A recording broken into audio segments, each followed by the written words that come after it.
בחרמון נמס השלג בחצי הלילה, בחרמון זורם לו פלג בחצי הליל, אבא שם על הר השלג בחצי הלילה, שר שירים על נס בפלא עם כל ישראל.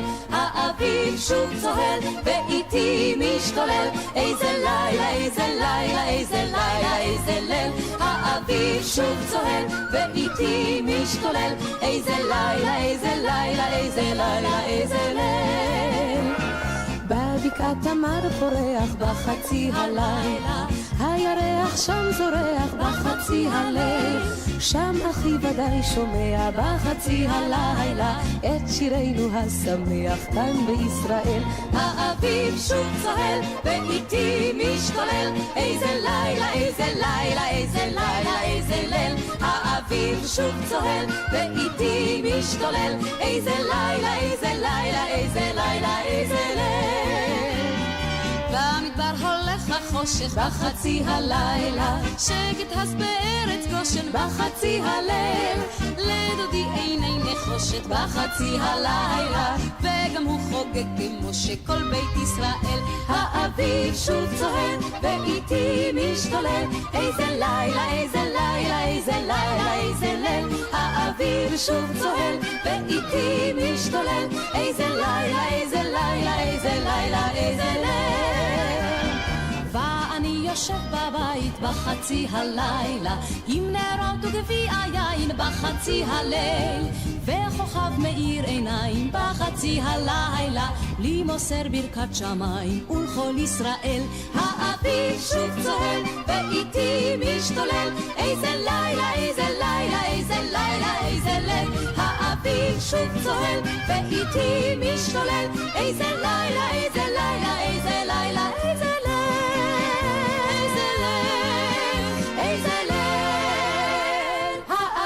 שוב צוהל.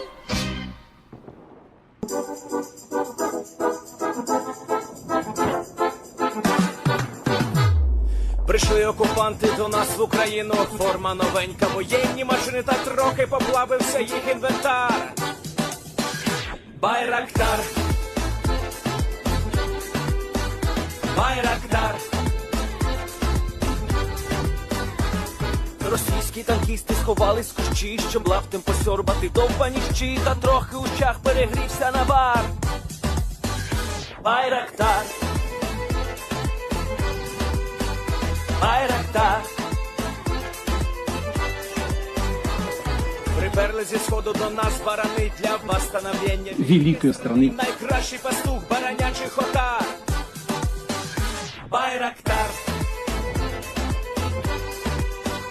Байрактар. Їх доводи всяке озброєння різне, потужні ракети, машини залізні, у нас на всі доводи є коментар. Байрактар, Байрактар.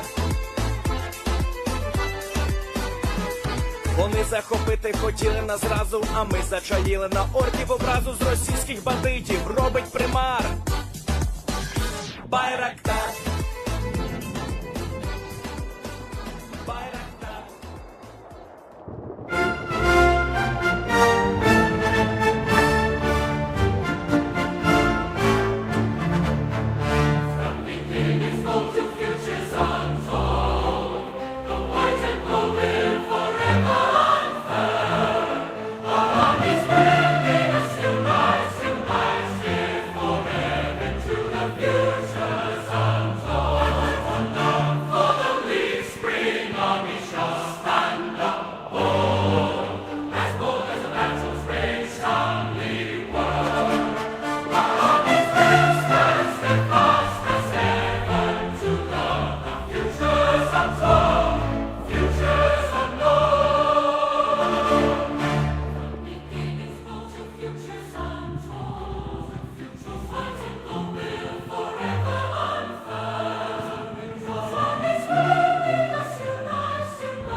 Yes. The Leaf Spring Army sends its regards.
Hello, everyone. I'm the Enforcer, and I'm accompanied by Enforcer Matt.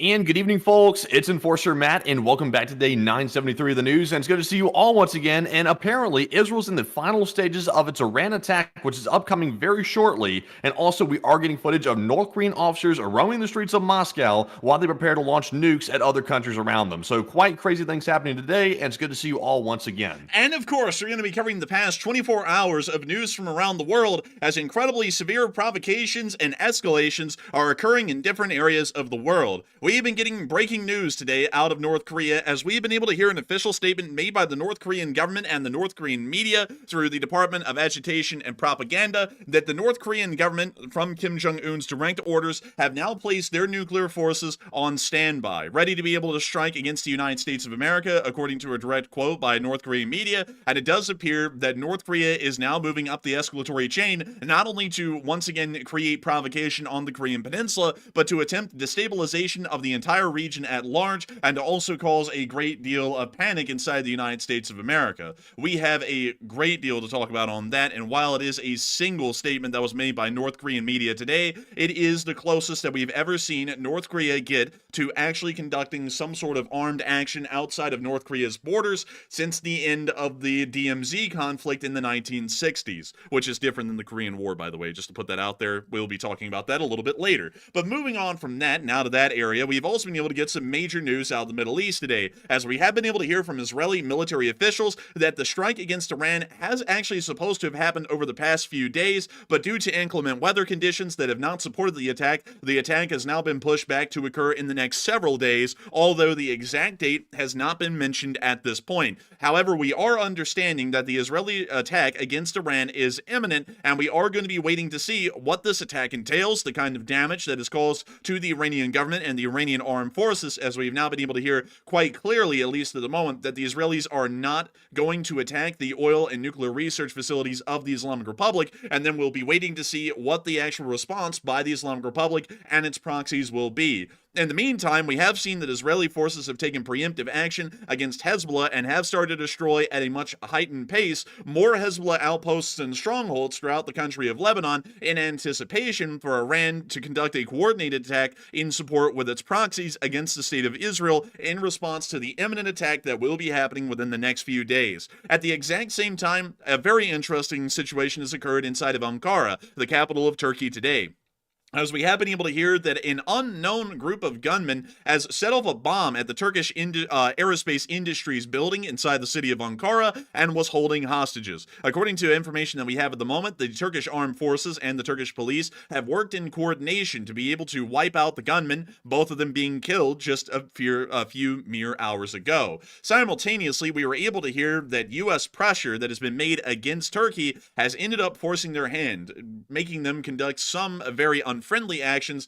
towards the Russian Federation. As of right now, Turkey has now banned all Turkish exports to Russia of any kind of enhanced computer components that would be used in the production of war materials inside the Russian Federation. Simultaneously, the Baykar company, an incredibly famous one for producing the Bayraktar drone, which is of legend and song that we have in our intro, has signed an actual cooperation agreement today with the Ukrainian government to be able to facilitate and streamline the production of more drones that would be used in the Ukraine war, most likely inside of Ukraine. We have also been able to see that meanwhile, inside the Russian Federation, information is giving us a very clear image that North Korean Expeditionary Forces will be arriving into the Kursk Oblast here within the next 24 to 48 hours, as we are seeing the North Korean officers, which were assumed on this channel to have been transported on the Tupolev that had flown from Pyongyang quite some while ago. Actually, it was an illusion. Has actually ended up showing up in Moscow and Red Square, making it incredibly clear exactly what is going on and showing us that the analysis on this channel is watertight. And we will be covering that again to give everyone a good picture of what we are understanding the situation to be at this moment. At the exact same time, Russian offensives are once again meeting an absolute brick wall in most areas,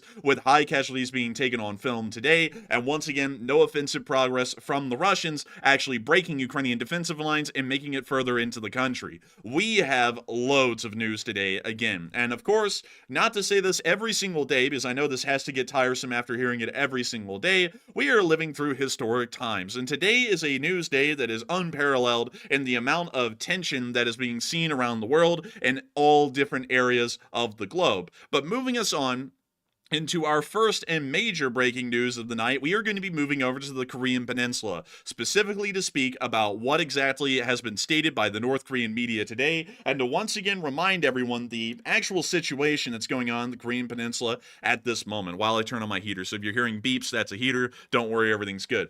Oh, that was the nukes being armed in the background. I'm sorry. Yeah, I was just putting in the codes right there. But beyond that, what has been going on in the Korean Peninsula has been incredibly dangerous and highly provocative, not only to South Korea, but also to the entirety of our East Asian prosperity sphere, if you want to call it that, as well as the United States itself. We have seen that over the past year, Korean escalations or Korean diplomatic relations have completely collapsed, and we are now seeing at the moment that both sides appear to be mobilizing and preparing for a conflict that most likely will break out here very soon, with very clear and visible efforts being made by both sides to prepare for this possible clash that will be happening on the Korean Peninsula if things do not change from their present course. We have seen that the North Koreans have made a statement just 2 days ago that 1 million or several million, depending on the exact North Korean media statement that was made, are signing up and volunteering for service in the Korean People's Army, which is already 1.3 million strong and the 5th largest army, well, ground force in the world by sheer number.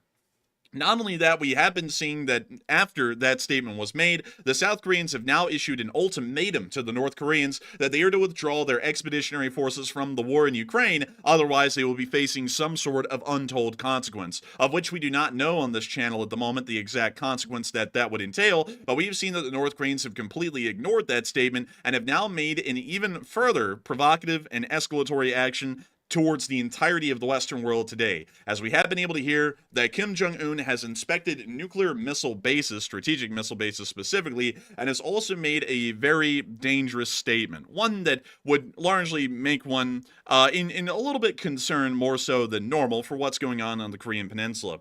Many of y'all will know that North Korean propaganda has never strayed away from the concept of destroying the wicked American imperialists, but nevertheless, we rarely ever see that nuclear threats are made along with a statement showing that there is some sort of action already following through with the threat that has been issued. We actually saw these pictures were posted today by the North Korean Propaganda and Agitation Department, or the Department of Agitation and Propaganda to get the abbreviation correct in its English translation. We can actually see here Kim Jong-un inspecting and touring one of the North Korean strategic missile bases inside of North Korea. The exact location of this base, at least on our end, is unknown. That's why we put the marker down in Pyongyang. This is clearly not in Pyongyang. This is most likely in the countryside, somewhere most likely towards the eastern and northern side of Korea, but the exact geolocation of this is still largely unknown. Nevertheless, we can see Kim Jong-un confiding in military officers that are present at this site, most likely some of the officers in charge of actually running the site, and we could see him pulling out notepads and taking notes because Kim Jong-un is, of course, the leading nuclear scientist of the world. As many know, the Kims are truly godlike in their abilities, and also they have this uncanny ability to sniff out food. And we see that Kim Jong-un apparently found his first target, as he appears to be asking this officer at the moment whether this missile is edible or not. And it appears that the officer has a great look of fear on his face as he realizes that the only answer is no, and that answer will immediately have him knocked down on Sungbun into the hostile class, and he'll be put into the gulag instantly without further question. We can already see that. Enforcer, what's really happening here is Kim Jong-un had to stop by personally because the military generals and the guys in charge of keeping up these missiles right here, they're not really sure how to operate those. They forgot where to place the manual, so Kim Jong had to stop by to refresh their memory on how to operate all this stuff because he's the ultimate knowledge. He is the ultimate knowledge and wisdom. He was born, Matthew, on the mountains of Mount Paktu on Heaven Lake, letting everyone just know of his wonderful wisdom. He is the embodiment, the successor to the great and venerable Kim Il-sung, who was truly godlike. Did you know, Matthew, that Kim Il-sung is actually mean Kim brings the sun in Korean? Did you actually know that? Believe it or not, I actually did know that. They're very, very proud of their abilities in themselves. They think very highly. And Kim Jong-un, he's carrying on the tradition. He's a pilot. He's a missileer. He's pretty much everything. He's a chef too. If you let him in a kitchen, he can cook up a mean stew. If they have the ingredients, that is, when they're not being in a famine. Man, well, I will tell you this, man. Regardless whether they're in a famine or not, Kim has a godlike ability that no other Kim has had in the past. He can truly make food appear out of thin air. He's like one of those little replicators in Star Trek that would produce food on command. He is able to do that at an instant. He is truly a self-sufficient and self-sustaining person who believes in the revolutionary ideals of Juche, of being entirely self-sufficient, because he requires no Western food aid or even communist food aid to be able to keep that impressive bulk that he has retained for his entire life. Nevertheless, the unfortunate statement was made by this North Korean officer that the missile is in fact not edible. And so the North Korean leader, the godlike leader himself, decided to wander out of the bunker and to try and find some food in the form of birds. He wandered out into the forest looking for birds, but unfortunately, the North Korean people had eaten them all, except for these, and these will be eaten on Tuesday by Kim Jong-un himself. But nevertheless, getting out of all the jokes about Kim Jong-un's absolute size and the mass that this man has, we are understanding that this picture in particular is the one that the Korean propaganda department really wanted to get out to the world. You see, these missile carriers that are behind Kim Jong-un right here are of a very specific make and model, and they aren't just a randomly made North Korean sort of an invention. These are actually license-produced variants of another very famous missile carrier that many people would know because of the war in Ukraine and the constant discussions that have been revolving around possible Russian strategic nuclear weapon usage throughout the course of the war. These are licensed variants of the T'Pol M from the Soviet Union, which has continued on its really mythical existence into the modern-day Russian Federation. But nevertheless, this picture is supposed to be sending the message to the world that North Korea is nuclear capable, and the specific reason for this visit by Kim Jong-un to the strategic missile base is so that way Kim Jong-un can start to review nuclear missile forces. I would also like to add that the North Korean media that put out these pictures leaders today to the world also made an incredibly concerning statement as well about the position that North Korea is taking at this moment and what further actions they may be conducting or be preparing to conduct in the future. To reach out the direct quote from Nexta, Kim Jong-un said the United States is threatening North Korea's security, and it is necessary for the nuclear-armed forces to be on standby for countermeasures.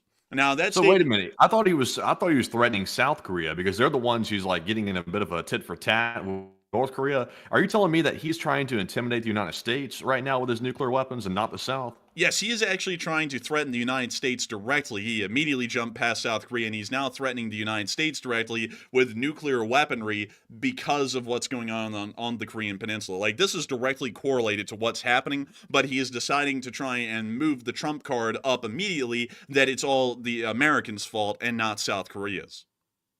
Okay, well, at least that does give us some context, though, on this one, because if they're threatening the United States, they do not plan on carrying through with that threat, at least in my opinion, they don't. If they were threatening the South, in my opinion, that would have a lot more weight behind it, because they're a little bit more of an easy target, for lack of better words, if Kim decided to go rogue all of a sudden. But I really doubt they're ever going to launch nukes at the U.S., because that would mean the instant destruction of their country. So it sounds like maybe just saber rattling again. It may be, but there is a little bit of a difference to this. A statement like this has never really been made to this level before. Like, we have heard Kim Jong-un make statements like America will suffer from a nuclear hellfire, but we've never heard a statement that actually says that the nuclear armed forces are to be put on standby, suggesting that they're now at a much higher state of readiness, ready to fire at a given order. That's never really been put out before. And of course, many people will be like, well, that's kind of getting into the weeds, isn't it? Because he's always threatened, since nuclear weapons have existed in North Korea, some sort of destruction of America, or tried to at least insinuate that. And that is true. That has been insinuated many times before. But once again, like we're seeing with pretty much everything that's happened so far on the Korean Peninsula, we have never seen that any of these statements have actually been followed through with some sort of actual action. That's the thing that's really starting to change things now, and making these otherwise fairly mundane statements for the situation in the Korean Peninsula incredibly concerning. Because, for example, we have heard multiple times that North Korea has said they will reunite the Korean Peninsula regardless whatever it takes, even if it means that they have to militarily invade South Korea. And we have seen multiple standoffs at the DMZ before because of those reasons. But we have never seen that they've actually declared a form of mobilization, saying that millions are volunteering and being accepted for service in the Korean People's Army. We have never seen that before. This is the first time that we've ever seen something like this, and it is showing that the North Koreans are trying to disguise mobilization with revolutionary fervor, for the most part. At least that's what they're going with right now. And now we're seeing that a nuclear threat, which largely wouldn't be backed up with any sort of a statement of actual action, is now being backed up with a statement of action. North Korean nuclear armed forces are to be put on standby for countermeasures, and countermeasures doesn't mean they're conducting defensive action. In North Korea's nuclear doctrine, countermeasures is preemptive nuclear strikes. So what they're saying is that at any given moment, if they feel threatened enough, they will let the nukes fly. That's largely what they're saying. It doesn't require them to be nuked first and then they respond or retaliate. It literally just means if they feel threatened enough, they will start nuking anyone they deem necessary to be nuked. And that makes the situation a lot more tense and a lot more dangerous than most nuclear standoffs seen around the world. And not only that, the North Korean regime, from what we understand right now, is in a weakened condition compared to normal, which usually makes them lash out a lot more frequently than normal and a lot more aggressively than normal. We've never seen them tip the scale completely, at least when things get bad, but things truly are bad in North Korea at the moment. They are gripped with famine, much like they were during the March of Suffering in the 90s, and that's why we've seen that North Korea has been conducting so much Russian relations building, if you want to call it that, or so much trade with the Russian Federation, is in a desperate attempt to try and get any aid whatsoever. They're starving in there. I cannot put that out there enough. From what we understand, hundreds of thousands of North Koreans have already succumbed to the famine that is currently gripping the country at the moment, and also succumbed to the Wuhan whirlybird, which entered North Korea before they closed down their borders and then ravaged the country, from what we know. So from what we're knowing how they're in a famine right now, and they're also like they've never been like a financially like wealthy country ever. Like they've always been somewhat on a poor level. The fact that they're willing to go out and stretch themselves so thin, like for example, making nuclear threats to the United States, which is a terrible thing to do, and then trying to start a fight with South Korea with the tit for tat situation, and then sending soldiers off in the thousands to a foreign country to fight Russia's war. They're operating like they're a well-armed force with a lot of resources and a lot of money, and that's not even the case. Like the fact they're able to stretch themselves this thin, I'm not sure what Kim's plan is at this point, because their country is not built for that. And, they're a hermit kingdom. So they're trying to get into like global politics all of a sudden and sort of delve outside the Korean peninsula. And I just don't understand what the objective is behind it, because it seems like it's a disaster in the making. I would have to say the reason why they're doing something like that, this is largely acts of desperation by the North Korean government, because unlike other times, like, let me put this out there because this is a very good thing to bring up and remind everyone of. The last time they went through a famine, they didn't have nuclear weapons. They got nuclear weapons near to the end of the 2000s. So they've only had nuclear weapons for a little over 15 years at this point. The last time they went through a famine, they did not have nuclear weapons, so they were completely at the mercy and the will of everyone else around them in the world, including the United States, because crazily enough, we actually sent them a decent amount of food aid during the March of Suffering, or the Great Famine, as we'll call it, because that makes it a lot easier to understand what that actually is. But nevertheless, the last time they were incredibly destabilized and in a dangerous situation, there was really no way for them to lash out in a meaningful way or to start really threatening extremely dangerous action, because they had no means to do so. So they just kind of had to sit back. We saw that Kim Jong-il made the Jong-un and pretty much gave all of the military the food, so that way the military wouldn't revolt against the government, and it would ensure that the Korean government is able to keep a iron fist over the people, even if they are starving to death. And since then, that kind of a Jong-un along with Juche has survived up until the modern day, and that's largely the kind of social dynamic and political dynamic that exists in North Korea today. And the thing with that is that because North Korea is heavily militarized since the 90s up until the present day, and not only that, they still are strongly trying to go with this Juche mindset of being completely self-sufficient. This means that they are in a very dangerous situation with the famine being involved. They don't really have the option that they had back in the day to just sit back and look like a sad group of people and get food aid from the United States. They're a nuclear power. We're never going to give them food aid again like we did in the 90s to even alleviate a little bit of the famine. So with that in mind, they are having to conduct desperate measures at this point to try and secure food resources. The Chinese, actually, crazily enough, haven't really been that adamant on reopening massive amounts of food aid to the North Koreans, and we also believe that's what's really pushed them towards the Russians and trying to get a lot of food aid from them and literally trading anything they can to just get food into the country. That's why North Korea is supplying so much arms and weaponry to the Russian Federation, is because in exchange, the Russians are shipping a voluminous amount of food back into North Korea, and it's food they simply would not have any other way if it wasn't through this arrangement. And to be able to ensure that they are able to keep this supply of food going, the Expeditionary Force is supposed to be pretty much a permanent token paid to the Russians, where they pretty much get a credit to get all the food that they would like to get. Russia has an unlimited amount of food, and as long as Russia's oil industry is able to function and they're not completely out of usable fuel products,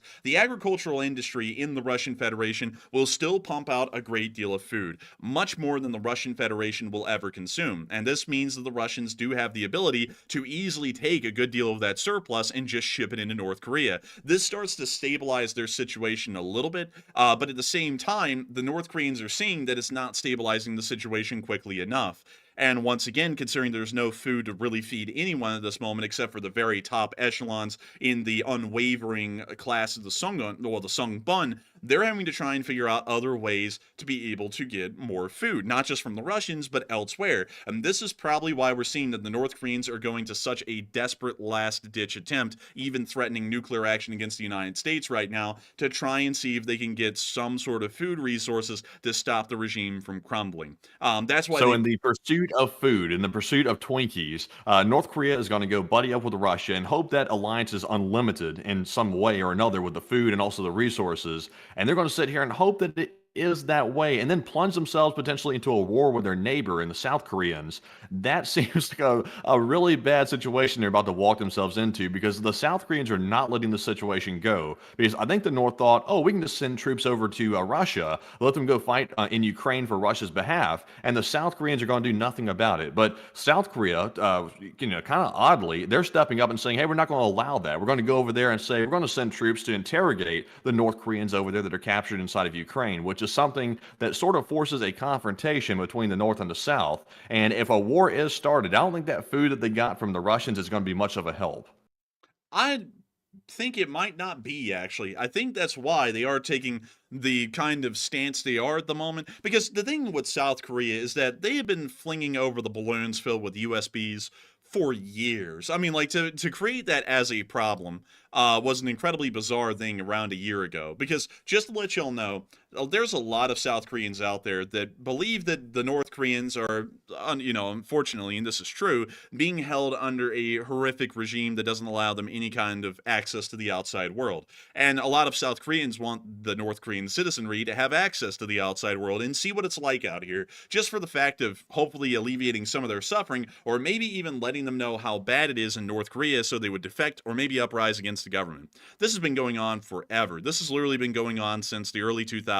That such a thing, well, really the late 2000s, if we want to say, when it really picked up, and has carried on since then. And the North Koreans have not liked this, but they've never made a massive problem about it, just to make that incredibly clear, until last year. And for some reason, the North Koreans started to make a massive problem out of this, and that probably was because at that time, Matthew, think about it, we were seeing that they were just starting to provide weapons to the Russians in exchange for food. So the food situation at that point had to have reached its apex, and it was at the worst it could have been. And so the North Koreans were grasping at any straw they could, whether it's supplying arms to the Russians or creating a massive diplomatic situation with South Korea so that way someone might appease them or give them food somehow. And now that they're not really getting at least the amount of food they're wanting from the Russians, apparently, at least from what we can assume, they're now trying to force a major diplomatic incident with the entirety of the West so that way, hopefully, someone either in South Korea or in the United States will go, hey, whoa, it's let's not freak out. Look, what do y'all need? Y'all need food? We'll give you some food.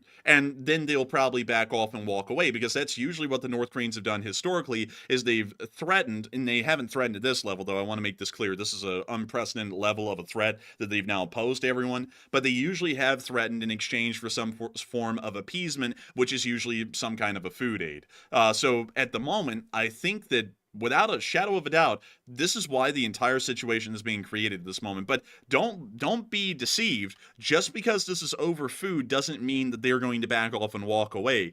People are starving in North Korea, and the only actual currency that the North Korean government can work off of is the manpower of the country. That's literally the only thing they have going for them. They have no money. They have relatively little resources. The only money, the only currency that exists in North Korea is labor. And right now, labor is disappearing because the people who are conducting that labor are dying in droves. So they have to find a way to feed these people even a minimum amount of food. Otherwise, the regime is going to be in an incredibly dangerous situation. The military, from what we understand, also isn't getting incredibly good food right now. So their loyalty is also wavering to the North Korean government. And so they are trying to find a way to at least get food to the military and then to the citizenry to try and stabilize the situation and keep their fragile house of cards, really, that they're living in all the time, standing until it, or otherwise, to not stutter through that whole thing, it will completely collapse if things do not change as far as food is concerned in North Korea. Well, unfortunately, I think the food theory is probably a much better theory than I see the other military analysts coming up with, because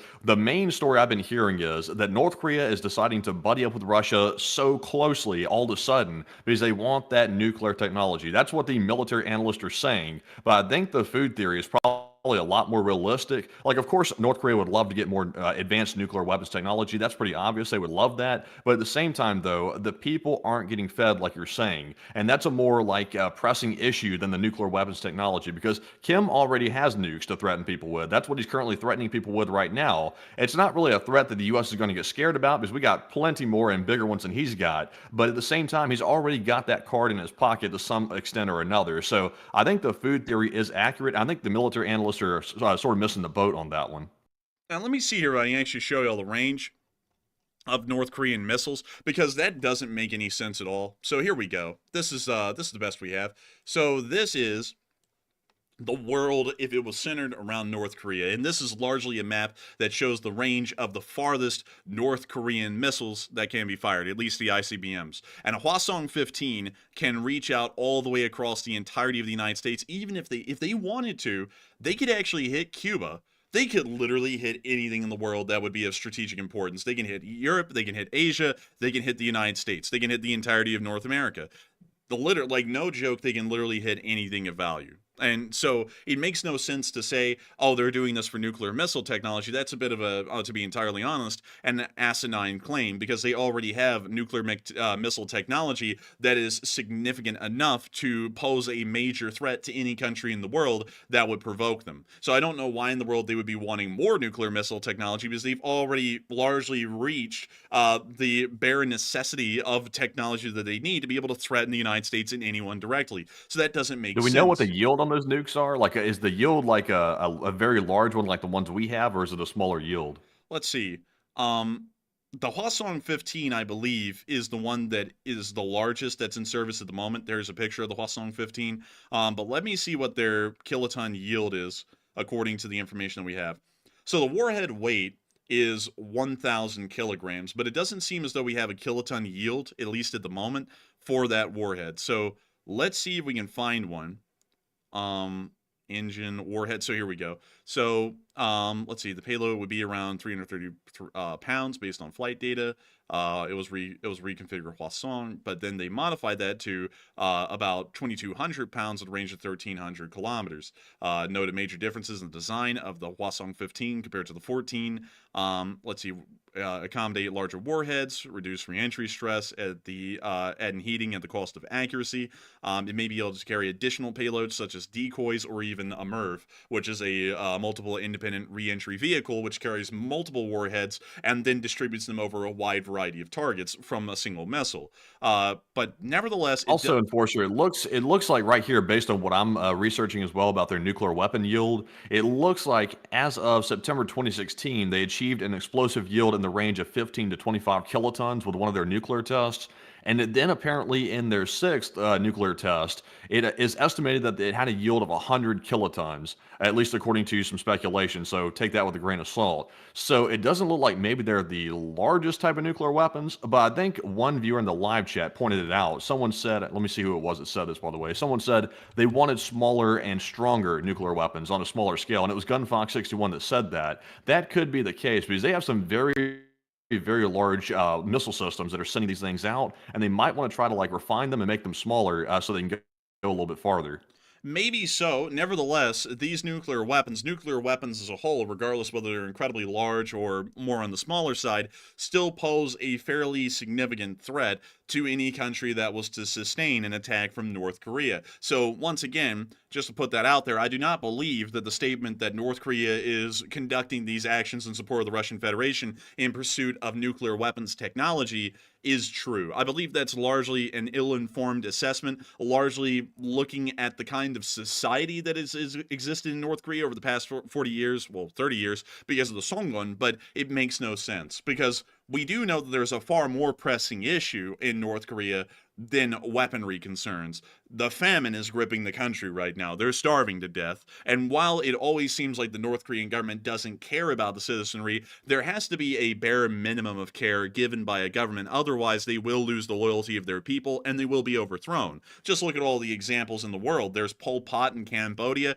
There's Nicolae Ceausescu in Romania. Like, you can create any cult of personality that you want, but if you show absolutely no care towards the citizenry and it comes off like that, they're going to turn against you, and they usually will end up killing you. So it makes no sense to say this is the only reason why they're doing that. That makes absolutely no sense. They are doing this just for the sole purpose, and I believe this entirely to be true, for food imports. That's the only reason that they're doing this. But with that, I hope that does address the situation at least the best I can. But before we move on from the whole North Korean thing, I'm actually going to drag y'all over into Europe really quickly because we are getting a little bit more information about North Korea's expeditionary forces and what they're up to right now. We have actually seen something that completely backed up what I was saying a little while ago. And let me make sure to go and pull this up.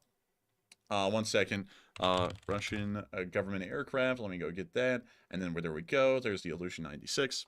So let me make sure to go get a good picture of an Ilyushin 96, an actual Russian government Ilyushin 96. So a little while ago, one of these aircraft, an Ilyushin 96, operated by the Russian Ministry of the Interior, I believe if I'm correct, or the Department of the Interior, actually flew a plane to Pyongyang, and the plane then immediately returned from Pyongyang back to Moscow on a direct flight, nonstop. A lot of people were asking questions about what specifically was that. And we put out the theory on this channel a while ago because, you know, every once in a while we do have to check if our stories were true or our assessments were true or not. Sometimes they're wrong, but this one was dead on the nail. We threw out a theory that Ilyushin 96 was picking up a group of North Korean general staff and most likely other field officers that were going to be transported on the Ilyushin 96 from Pyongyang directly back to Moscow, where the plane would then land in Moscow. The North Korean officers would then be transported to the Russian Ministry of Defense right here along the river inside of the right along the Moskva River.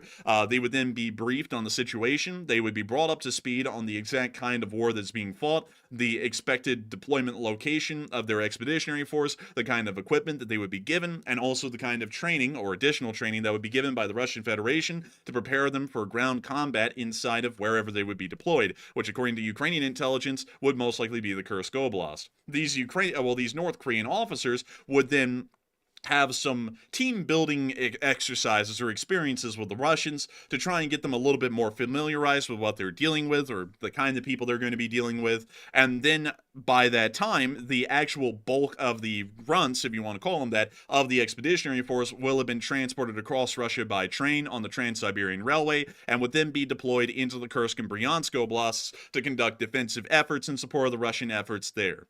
From what we are able to tell, that analysis was literally 100% accurate, because we were able to see today that a large amount of North Korean higher grade officers, field officers most likely, have been spotted in Red Square taking pictures with local citizenry, which you can see in this video.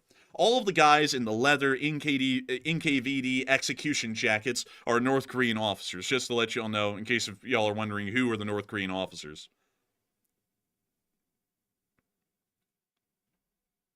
Interestingly enough, there's a couple of things that also show that they're North Korean officers. Notice their height. They're not incredibly tall, but they are slightly taller than the grunts that we saw the other day near the coral at south of Lake Kaka. What the hell is that lake called, Matthew? Is it called that? Because I cannot remember the freaking name of the stupid lake. Lake Kanka. There we go. That's the name of the lake. I had to look at it really quickly to remember the name of it. But nevertheless, these guys are a little bit taller.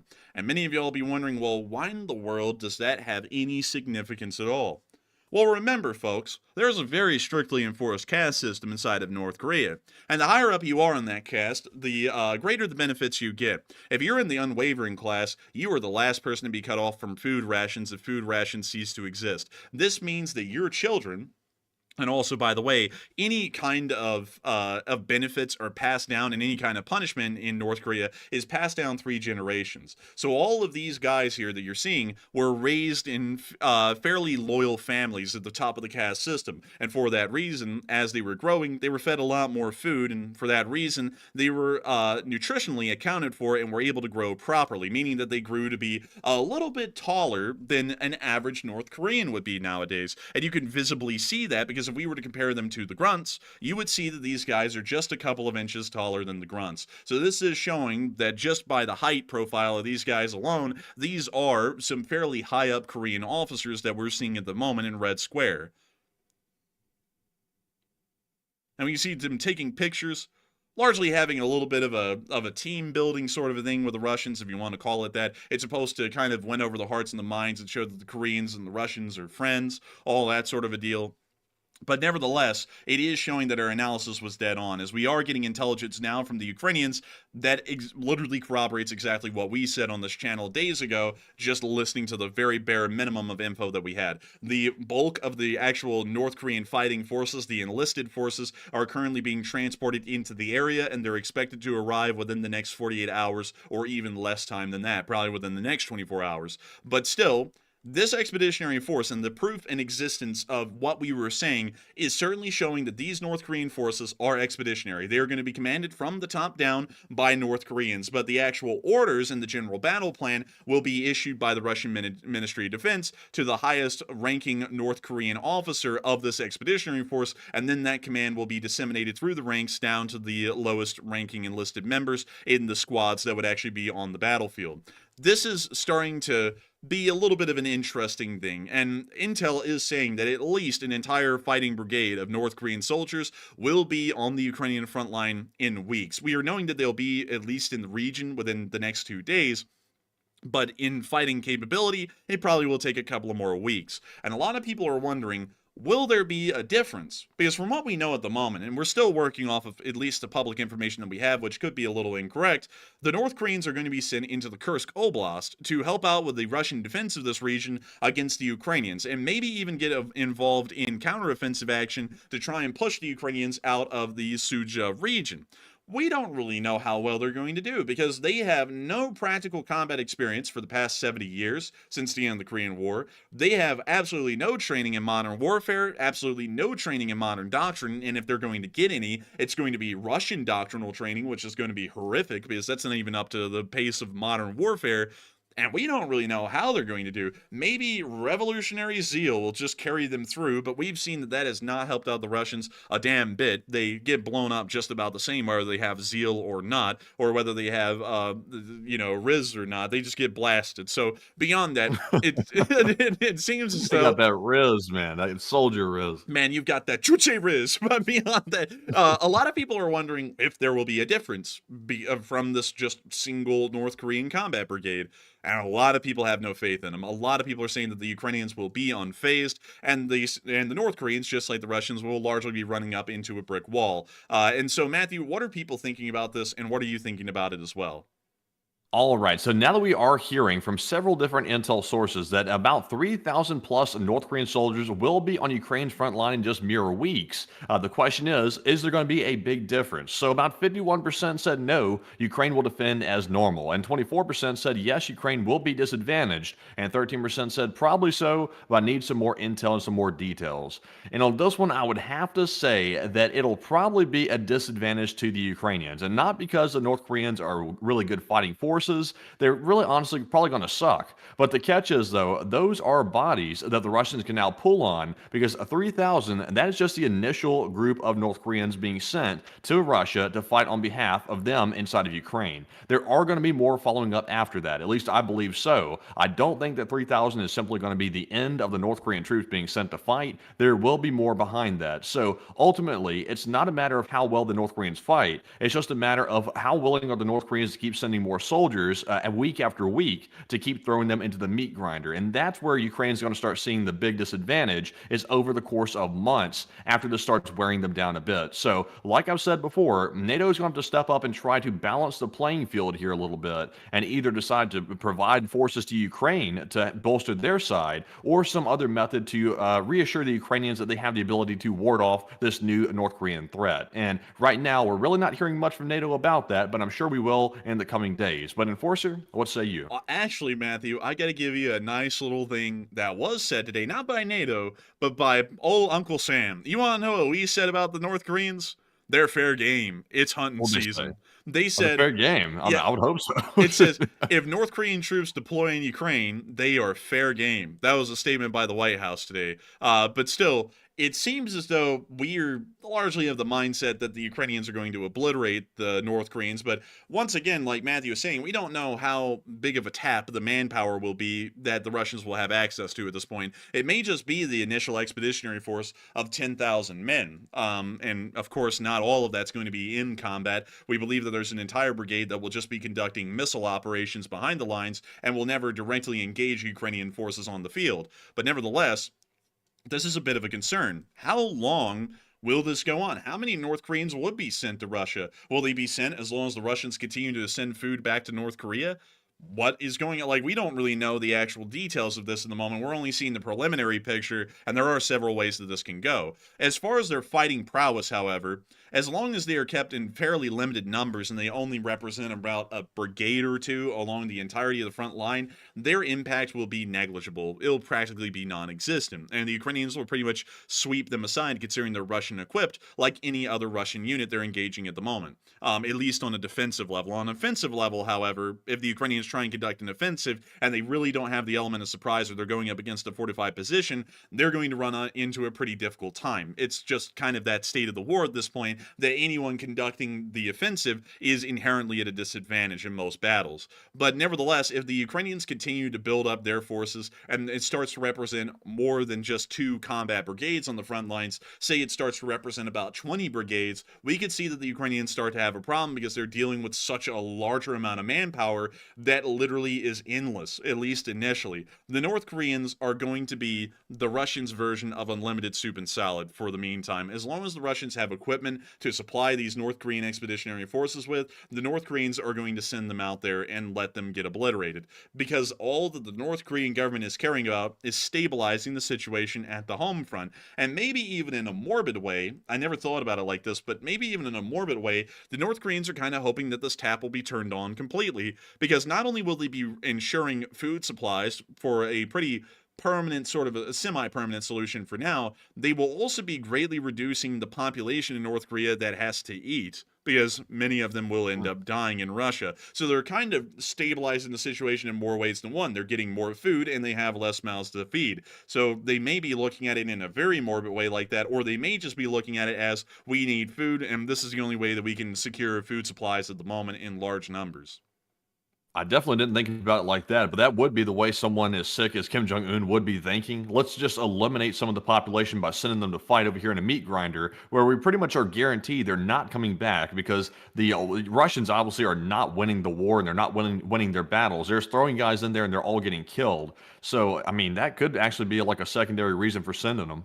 It may be like I didn't think about that until I was talking about that right there, and I was like, if they're not coming back, they're not eating. So that's starting to stabilize the situation in an entirely different metric. But nevertheless, I do think that at least for now, as we're seeing the situation as it is, they won't really change a lot in the war. But if they start to increase in number and we start to see that there's a lot more brigades being fielded of North Korean soldiers, that will start to change the way the war is going for the most point. But with that, I hope that does address that the best I can, at least at the moment with what we're hearing about the North Koreans, and we will be circling back and covering the Ukraine war segment here in just a moment. But moving us on out of the Korean Peninsula and the high tensions that are still going on there, and the incredibly dangerous threats that are now being issued along with actual action to back them up, we are now going to be moving on into another area where action is clearly going to be commencing very soon, and we don't really know how it's going to go down here either.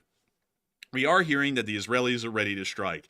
We have been hearing this for a while now, and I saw some people in the comment section of the short war summary that we made today saying, oh, they've been ready to strike any day now for a month, and that is true. But now we are starting to hear much more clearer statements, because we had been hearing for a while, just to make this clear, like to give the actual detail, because to anyone who's just passing through and hearing the headlines, yeah, it sounds like Israel's ready to obliterate them daily and they're about to do it daily. But if you're here on this channel and you've been listening to the news on this channel, you'll know that that's not necessarily the case. Every time we've heard that there's been a green light, it's been a green light moving towards getting ready for the strike. So Netanyahu would say something like, okay, we've gotten the actual plan laid out, I'm going to go send this off to the Security Council. Okay, we've gotten a green light from the Security Council. Oh, wait a minute. Now the United States has a problem, so we're going to have to wait for a minute. The CENTCOM commander then shows up into Israel, and then they go, okay, looks like we kind of got a green light. Now we have a green light for American defense, so now the THAADs are going to be showing up, at least 2 batteries of them. Okay, now we have a green light from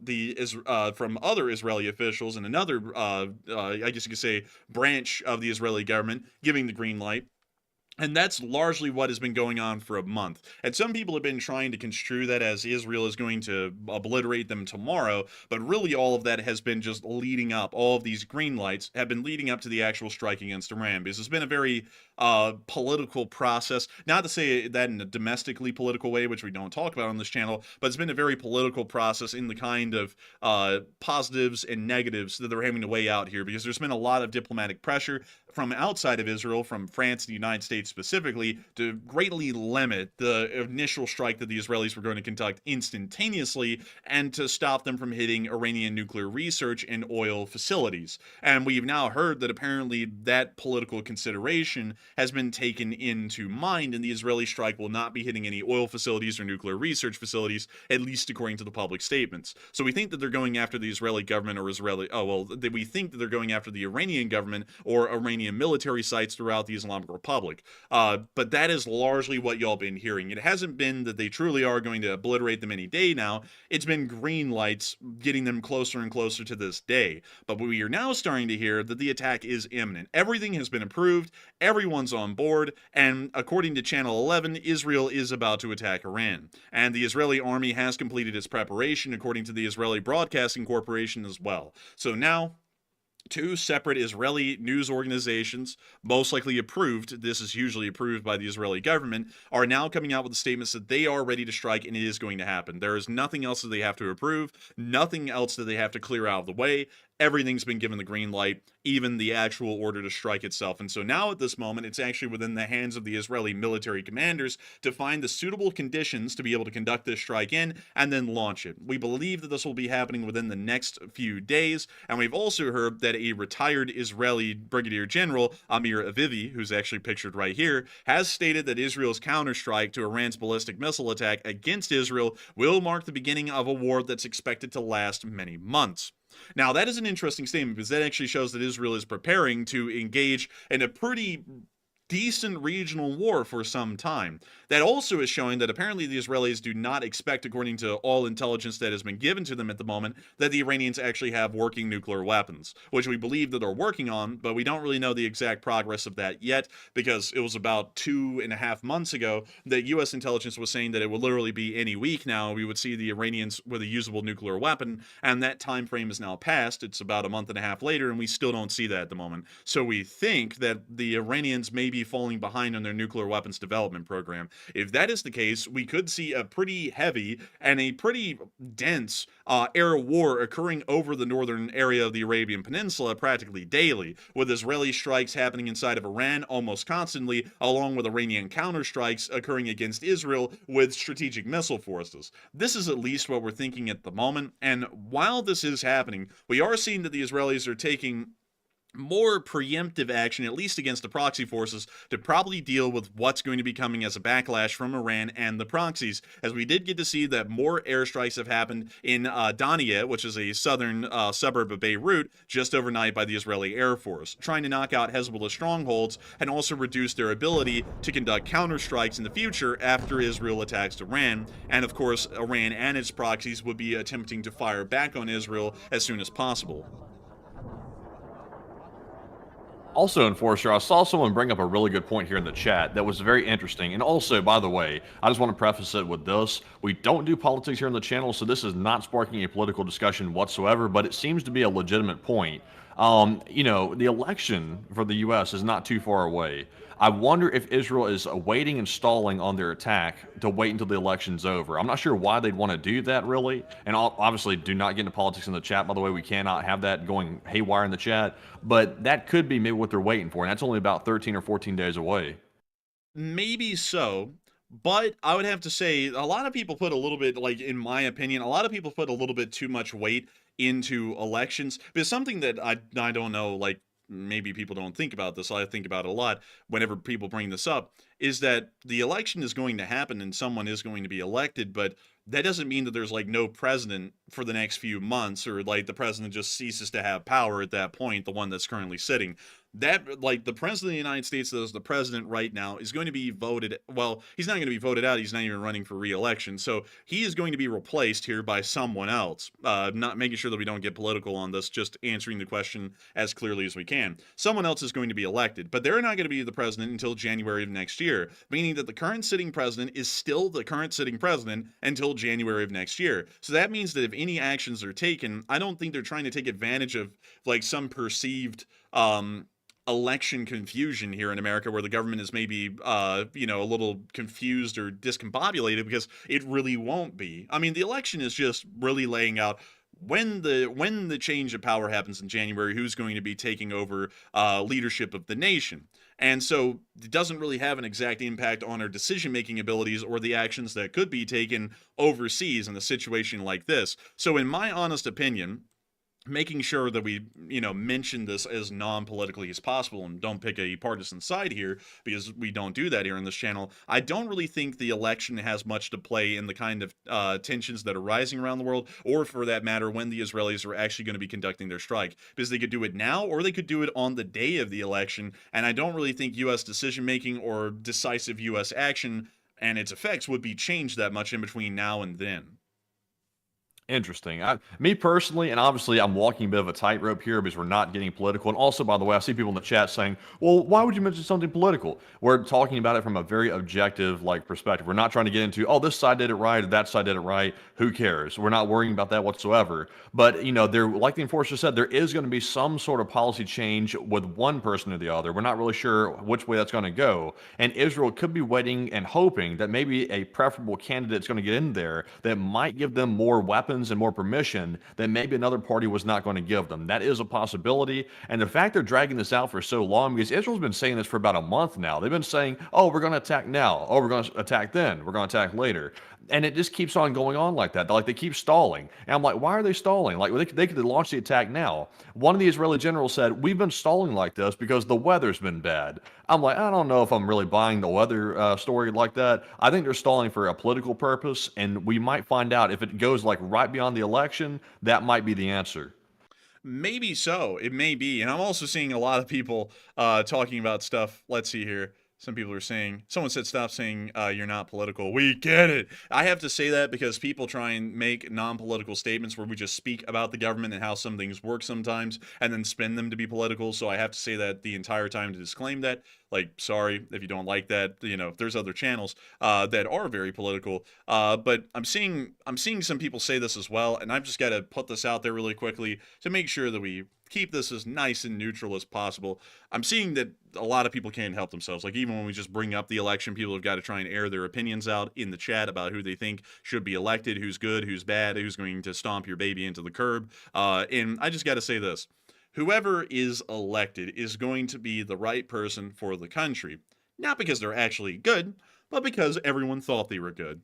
I'm not going to be one to sit there and act like one of them is better than the other and they're like the chosen one by God to lead the American people. That would be ridiculous. If a large majority of people vote for them and then they end up winning the electoral votes representing the entire population of the nation, whether they vote or not, they are the president. That is what it is. And all I can say is that whoever is elected, hopefully they do a good job. Hopefully they do things different than what we're seeing right now and what we've been seeing over really the past 12 to 16 years, where America's been conducting some questionable actions on the world stage that have been leading to us having perceived backslide in power and ability to exert power in influence around different regions of the world. That's all I can say. I'm not going to get into anything else because we don't do that by rule on this channel. And I have to make that incredibly clear, because we are not going to have politics in the chat. It's not only something that applies to Matthew and me running this channel, it's also something we apply in the chat.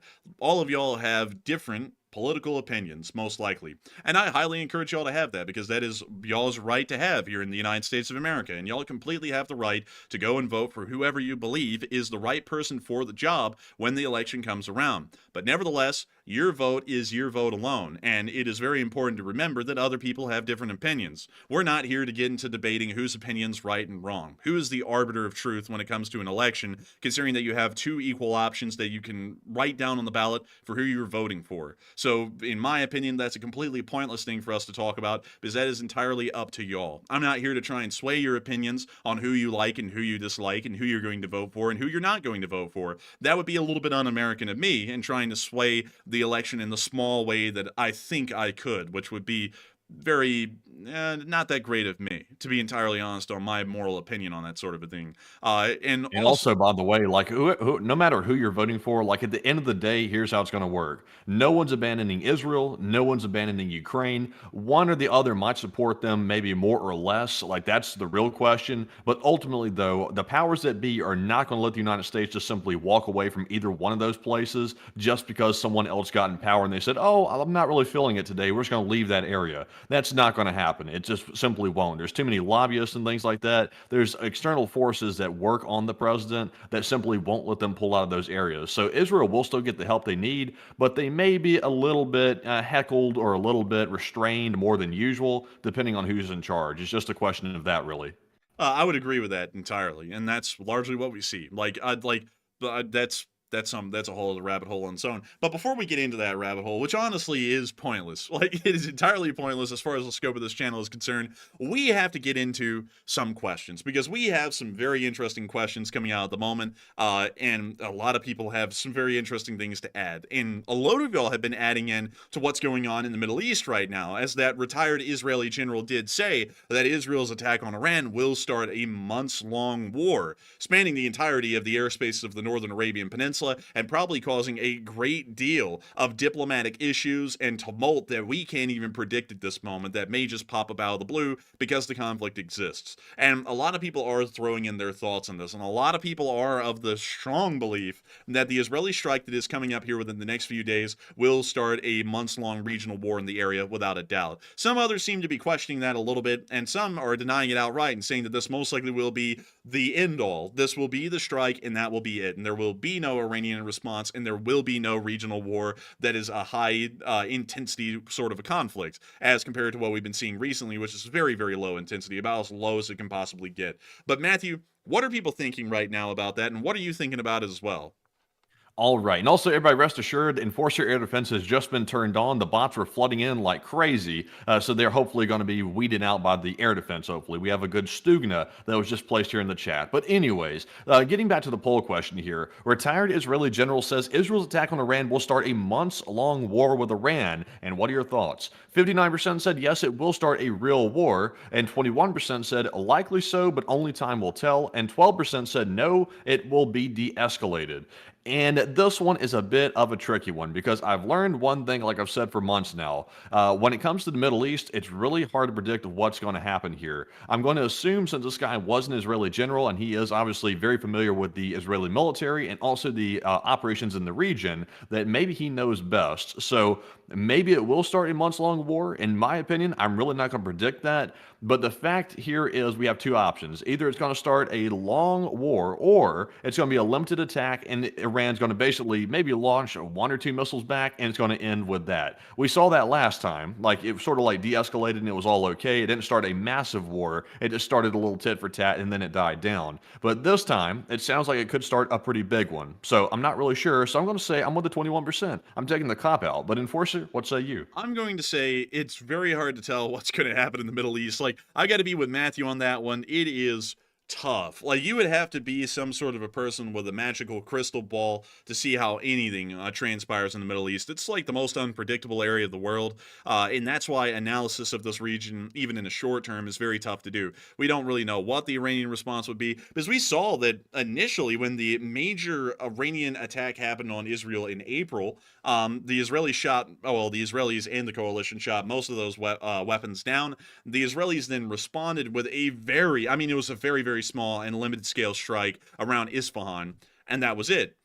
And then the Iranians did nothing. Like, they did nothing in response to that, although they said that if the Israelis struck them at all, it would start a major regional war. So off of a precedent, there actually is a good argument to say that nothing will come of the Israeli strike that is going to happen. But we don't know what the strike is going to be. Like, the Israelis could decapitate the Iranian government, which would be one of the most serious incidents that could happen in the hypotheticals. They could end up striking the Iranian military and crippling their air force or navy incredibly easily. They could end up actually doing a complete 180 on what they've said publicly and strike Iranian nuclear research facilities as well as oil facilities on top of that.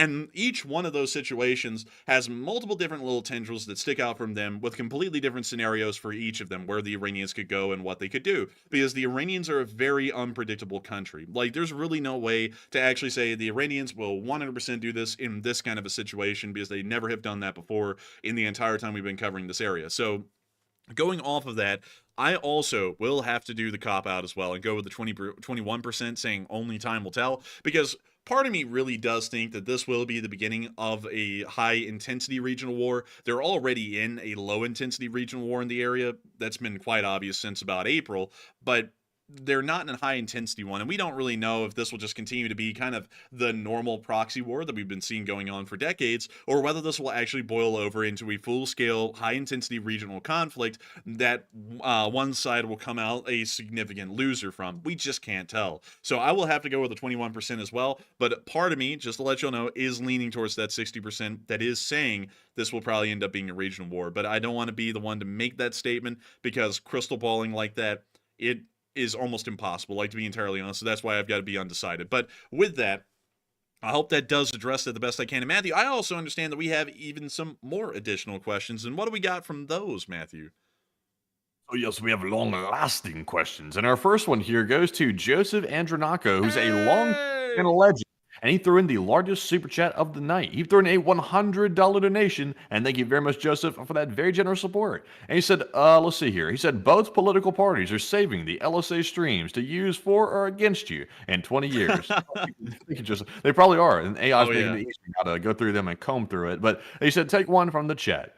And I thank you so much for the massive support, Joseph Andronako, and helping this channel to keep on running. And you are not wrong. They are certainly doing that. We already know that the hot dog people do that like every freaking day. Like, they act like they're exposing us too, when they literally just record clips of us saying something live on air to all of y'all. It's like, you know, everyone heard it, so it's not exactly like it's anything secret. But beyond that, that is entirely true. Regardless of whatever side we have to end up picking, you know, and to just give a little bit of a disclaimer, I'm not really a fan of any side. Like, and some people are going to go, oh, you're an independent. No, I'm not really a fan of that side either. Like, I just don't, like, I have a lot of critiques on all of them, to be entirely honest. So eventually I will have to pick a side. And then that side that I pick will bring up that I have critiques against them and they're not perfect. And my defense to that is they aren't, and that would be stupid to believe that a side is perfect and angelic, because they're made up of people and people always err, so that's quite obviously a truth that there are critiques. And then, of course, the other side will use some statements to beat me down, like, you know, someone will be asking the question in the future, did you support the killing of Russians? And it'll be like, it was a war, you know, like, that one side has to win, I want our side to win, so, you know, you answer that question. Did I really support the death of Russians, or did I support Ukraine winning? I supported Ukraine winning. Like, you know, that's like the stupid questions that could be asked from what we say will be incredibly hilarious, to be entirely honest, no matter who asks me the question, because the questions will be the same from either side. They're just looking to try and disparage your reputation or your image to the public, but a lot of what we do is quite obvious, like, I would believe, and the answers are very straightforward as to why we do them. We're not trying to double speak, we're not trying to have two faces, we just say exactly what we want to say, and there's good reason for that. We always have a reason to explain why we're doing it. And then some people will be saying, didn't you mock so-and-so? I will have to say that I had a whale or something like that. I like it's like, yeah, we made fun of people, you know, that's what we do. We were on YouTube, so we did that because it was fun and it was funny. There's no other reason to do that than that. But you know, the good news is if they're bringing up clips of your old streams, that means whatever the current issues are, you get dodge those and not have to answer the questions. So let them talk about the stream and dodge the questions. Or better yet, what I could do is when they ask me about the streams, I could completely dodge the topic and bring up every single policy point that is a big topic, a hot like buzzword topic in America, and just shit them out like for 20 straight minutes and not give an answer to the question. And then when they try and like pin me down on the question, I'll just do it again. And I'll just keep doing it until they give up. We could do that as well, because that's what everyone does these days. It's just stupid, honestly. Like, you know, like, don't y'all like You want a campaign strategy? I'll give you a campaign strategy for free. It's genius. You want to hear it? Yeah, I want to hear it. That other man's bad. Vote for me.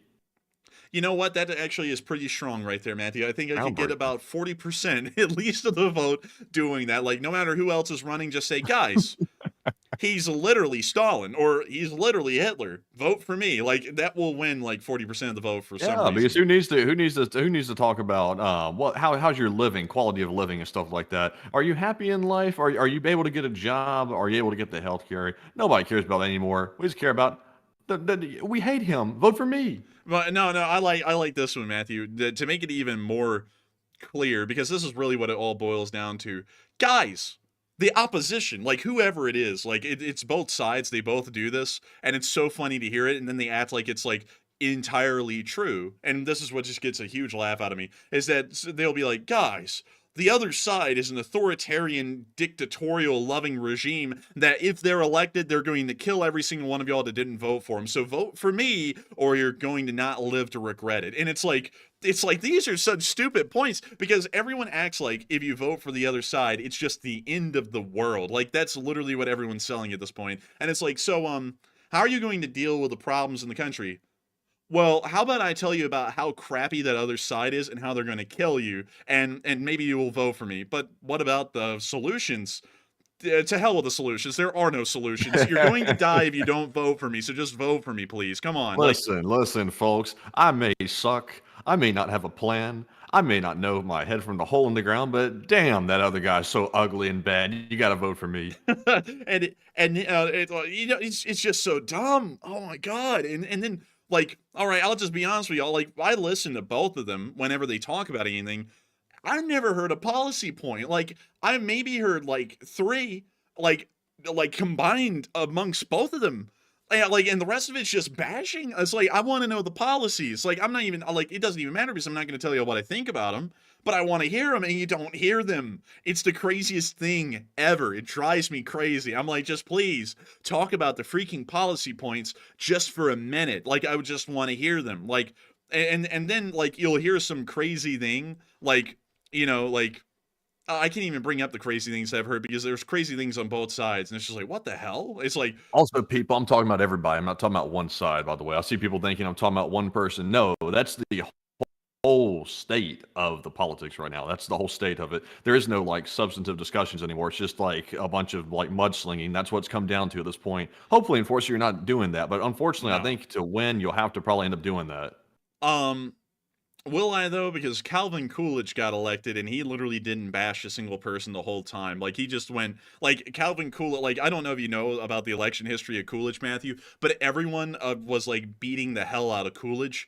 Like, it would just like slander pretty much. And he would just get up there and he'd be like, I think the policy of our American government should be that we should just make more money. And then everyone in America went, you know what? He's got a point. And then they just voted him in, and he just stayed there for 8 years. It's like, that's it? It's like, he can win that way? It's like, you don't have to bash people. You can just sit there and just do what you want. And like, it's like the whole bashing thing that's become so popularized. Like, bashing's always happened, like, let me make that clear, but it's become like prevalent now. Like, entire campaigns now are run on the premise of just the other people are so bad, you don't want them in, right? So even if I don't have policies, you ought to vote for me. Like, everyone does that now. Both sides are doing that right now. And it's like, just why? Like, why can't we have the policy points? I just want to hear them. But anyways, I hope that does address that well, at least the best I can, in my opinion. And a huge thanks to you once again for support, Joseph Andronako, and helping this channel to keep on running. Because if it wasn't for folks like you, we wouldn't be able to be here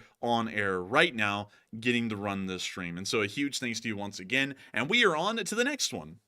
All right, and our next one here is going to go to K Dub Janky, who puts in a $50 donation. Thank you Hey! very much, K Dub, for that support, and we appreciate it. And also, thank you for being a longtime channel legend. They said Persia has some great history, and Alexander the Great went east. And how did it degrade to such a rotten theocracy? And I don't think the government reflects the Persian culture at all. And was it trade? And was it collapse of Silk Roads? LSA. That's a very interesting question. The reason why the Iranian government has absolutely no reflection or even a semblance to the ancient civilization of Persia that has existed in the area for quite some time is because of the major ideological change that was brought about in the area by radical Islamics or radical Islamism, which is a better way to say it.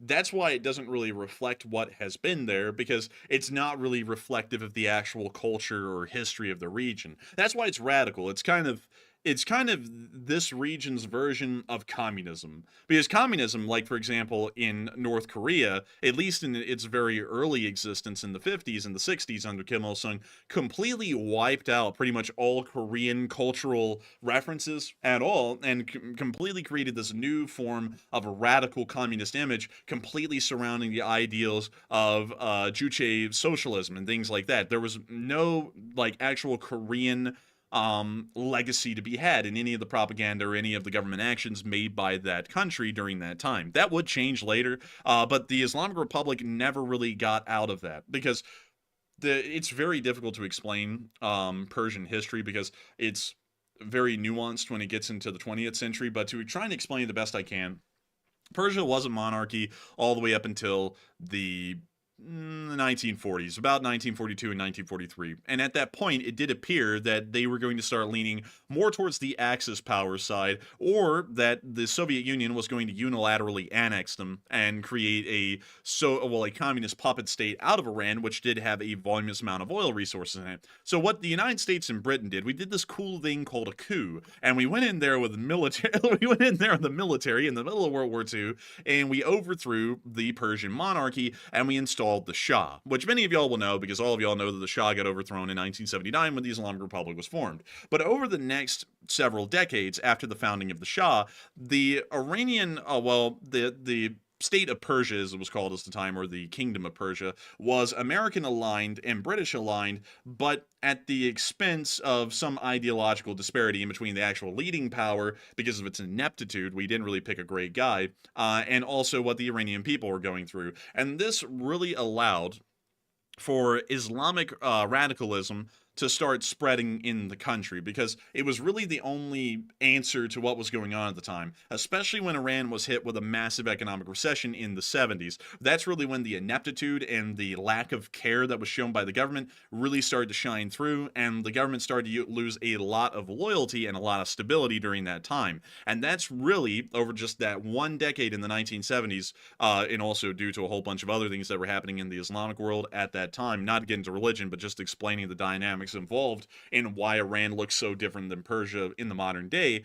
Because of that dynamic, for the most part, in between the government and the people, and radical Islamism really being the only answer to what the government was doing, that's what created the uprising in 1979 that overthrew the Shah, created the Islamic Republic of Iran, and then that's how that government has existed into the modern day. That's also why they look completely different than Persia, because the ideals of radical Islamism pretty much say that anything and everything that is not Islamic is, or rooted in Islamic history or Islamic culture or Islamic ideology doesn't really have an impact or a place in the modern age. You can actually see that in Afghanistan with the destruction of, oh man, I forget the name of it. Many of y'all will remember that. I brought it up on this channel before.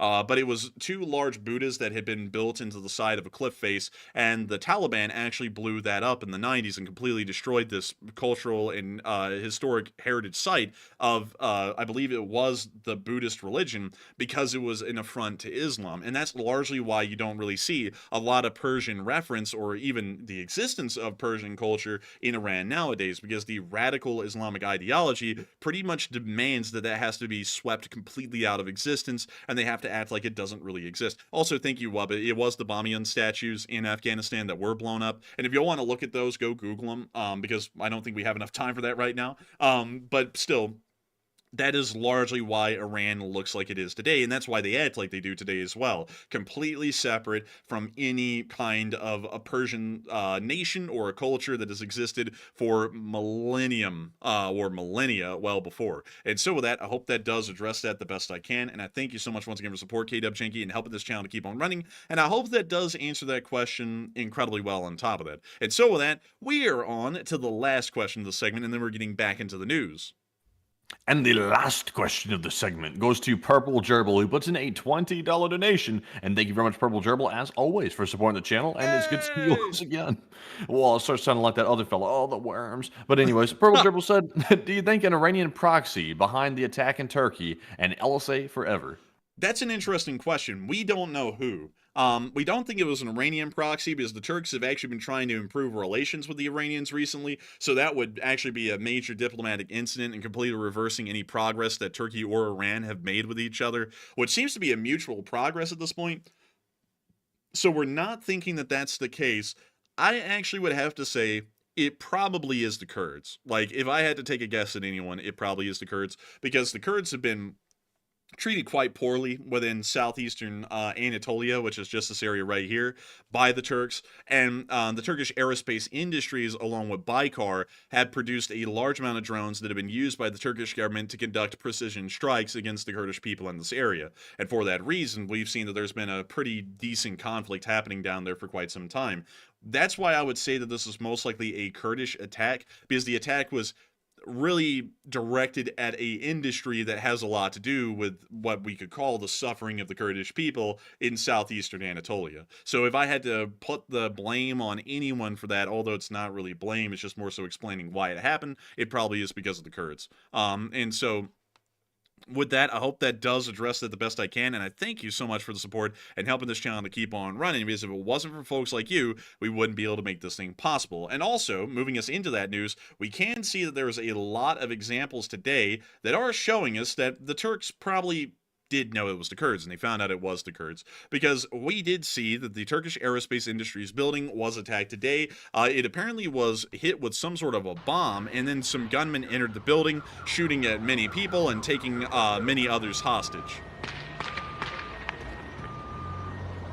We see a lot of people wandering around trying to get an idea of what's actually happening at this point. And we can actually hear a Russian alert in the background, which is also really interesting.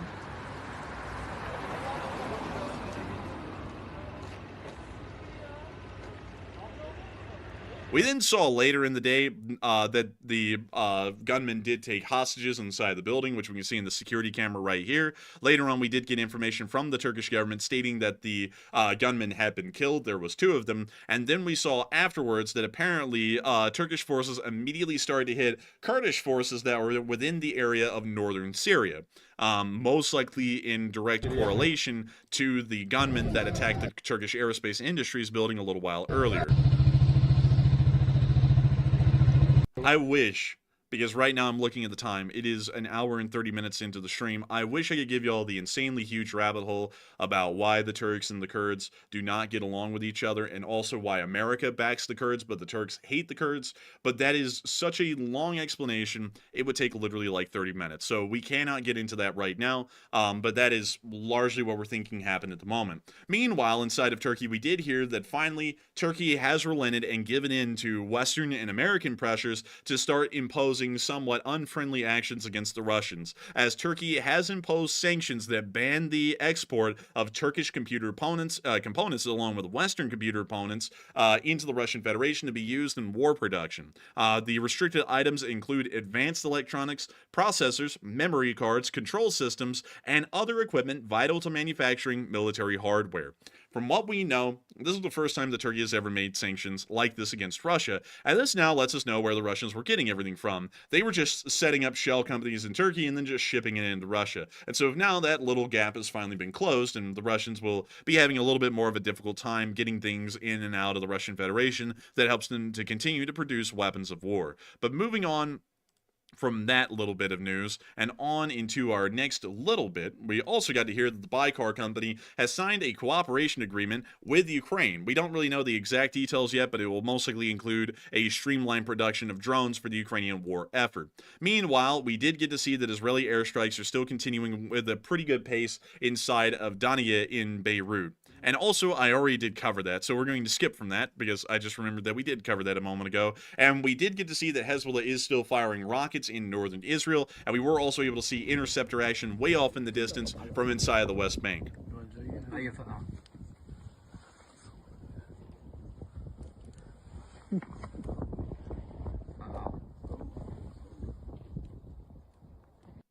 And with that, that's the end of the clip right there, but fairly interesting to see.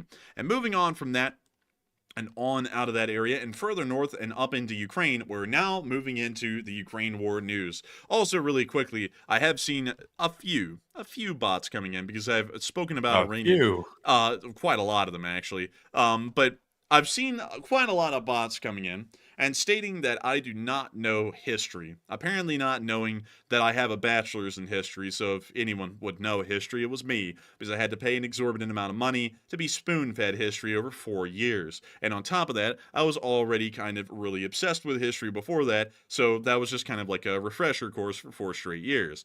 The history that I gave on Iran is accurate. Like, if you don't like it, that's tough, but that's exactly what happened in Iran, and that's the kind of situation we're dealing with today. If you don't believe me, like, crack open a book, or tell me what historical fact I got wrong, instead of just saying I'm wrong, because that is a stupid thing. Like, I'm perfectly fine with being wrong. Everyone on this channel that's been watching for at least a week knows that I will admit when I'm wrong, but at the same time, coming in and just saying you're wrong is stupid. You're not telling me how I'm wrong, you're just saying I'm wrong. So it doesn't do any benefit for anyone, it just makes you look stupid and it gets you banned. So if you want to tell me what is actually wrong, tell me, like, in however many words YouTube allows in a chat.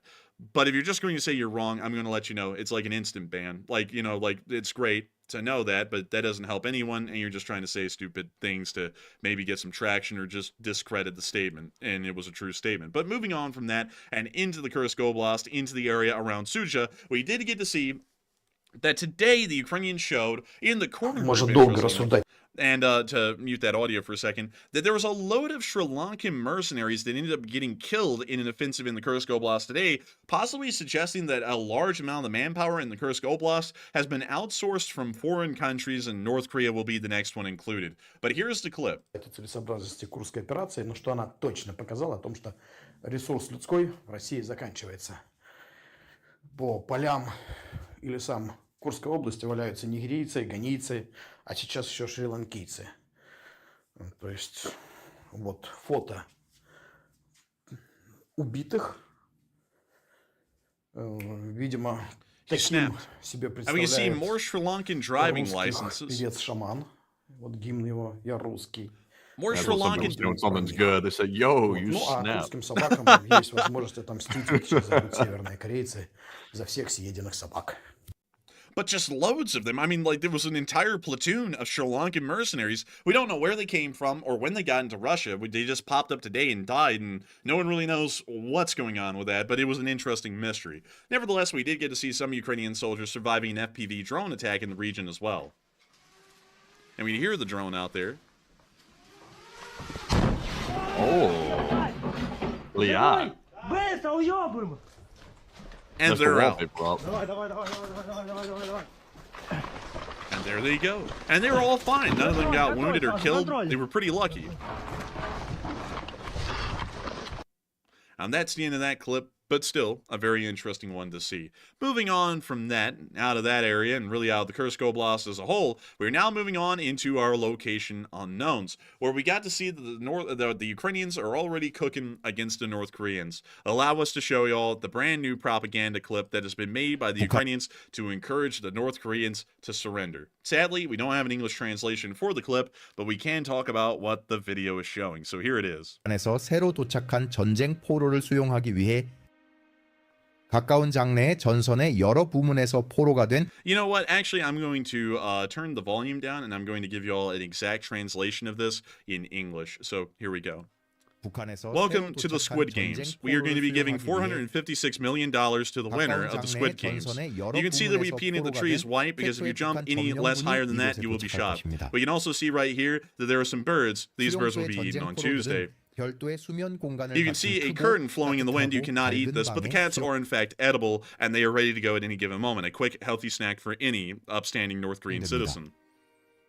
We can also see that we've thrown out a liver of a deceased Russian, as well as a piece of shit from their final moments, along with some gruel, which will be enjoyed by many and will be a better meal than most North Koreans have ever been provided.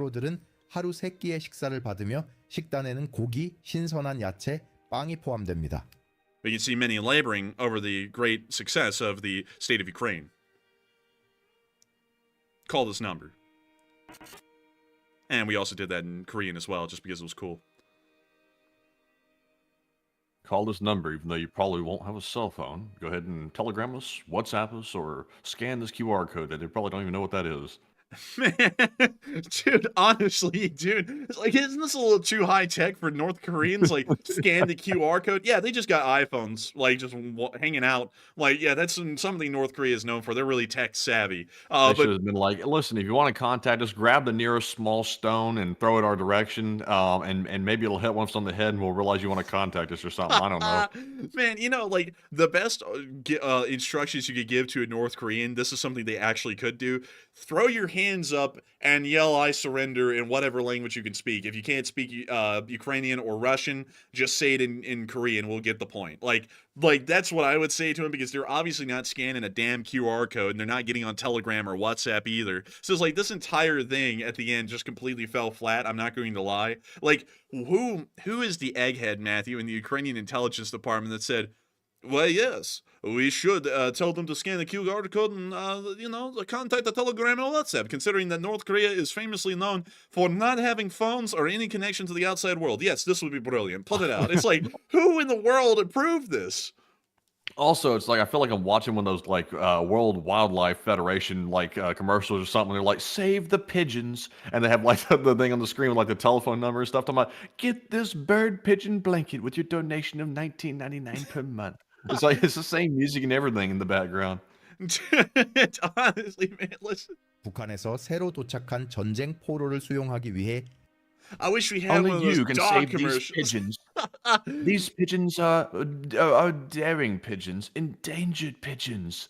Unless you support today with $19.99, these pigeons shall go extinct. And if you want, you can send $19.99, and we'll take $18.99 to feed our CEO the best crab and crawfish the world can offer, and we'll send $1 to the pigeon. Man, and then they have like Mike Tyson as a spokesperson, and he's like, "Man, I effing love pigeons and Fiji water." It's like, yes, it's like I will give money to the pigeon fund. It's like it's like honestly though. Like, this whole thing was kind of weird, you know, because it's trying to appeal to North Koreans through a prisoner of war camp to just kind of like let y'all have this clearly.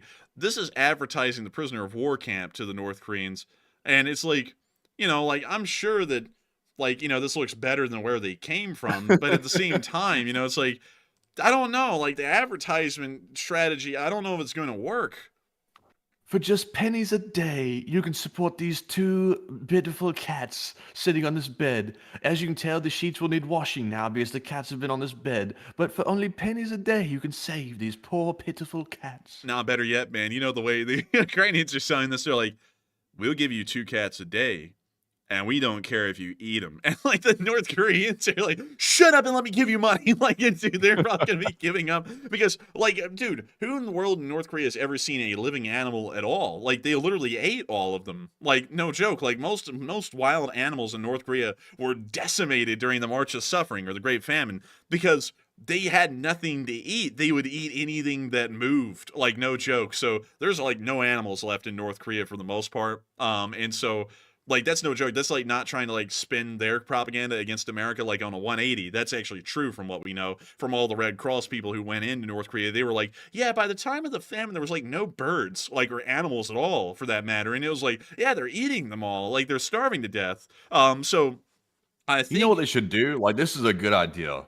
The Ukrainians should get like really, really cheap, like some communication device, like maybe a radio, like a cell phone or something like that. and drop them where they find the North Koreans at, because the North Koreans, knowing how they want to defect and they want to run off, and some of them know that they were going to try to escape, if they were able to give them cell phones and drop them with like a drone to like with their location on the Russian side, and they could maybe sneak that to them, then they could get all the intel from a willing North Korean about where they are, where to come pick them up, and then offer them some type of asylum or something like that in exchange for the information. You know, that's a pretty good idea, Matthew. And, you know, once they get into the Korean prisoner, well, once they get into the prisoner of war camp, I'm sure that the Ukrainians will make a documentary about them. And I already have heard that they have prepared a statement by the Ukrainian prison camp commander that will be made about the North Koreans and their stay inside the prison. Allow me to tell you what it is. Are you ready to hear it, Matthew? I hope you're ready. All right. They're eating the cats. They're eating the dogs. Like it said, they're eating everything. They have a voracious appetite, an incredibly big appetite. I've never seen an appetite like it. They eat the grass. They eat each other. They are just starving to death. They're little guys. The dogs. The dogs. Dude, I can see that happening. But anyways, moving on from that. And out of that clip, we're now into our next one, where we did get to see a Leopard 185, a Ukrainian Leopard 185 in training. And look at him go. That's just a really cool picture. They loaded that thing up with Contact 1 ERA, and it's really something to see right there. Really nice. But moving on from that, we also got to see a Ukrainian Trophy T-72B3 in service, and they've actually mounted a coaxial machine gun onto the main gun. This is actually a fairly common modification that you see in the IDF, but you don't really see it much anywhere else. You also see this, by the way, on some M1A2 variants of the SEP Tusk package, or the Tactical Urban Survival Kit package for the tanks. You sometimes see the 50 cal mounted above the main gun. So it's fairly interesting to see the Ukrainians did that. This is the first time we've ever seen it, too. And it works. And he's impressed. And I'm impressed. Bro. Бра, бра. Ебать насыпает. This guy sounds like the male version of that North Korean TV announcer.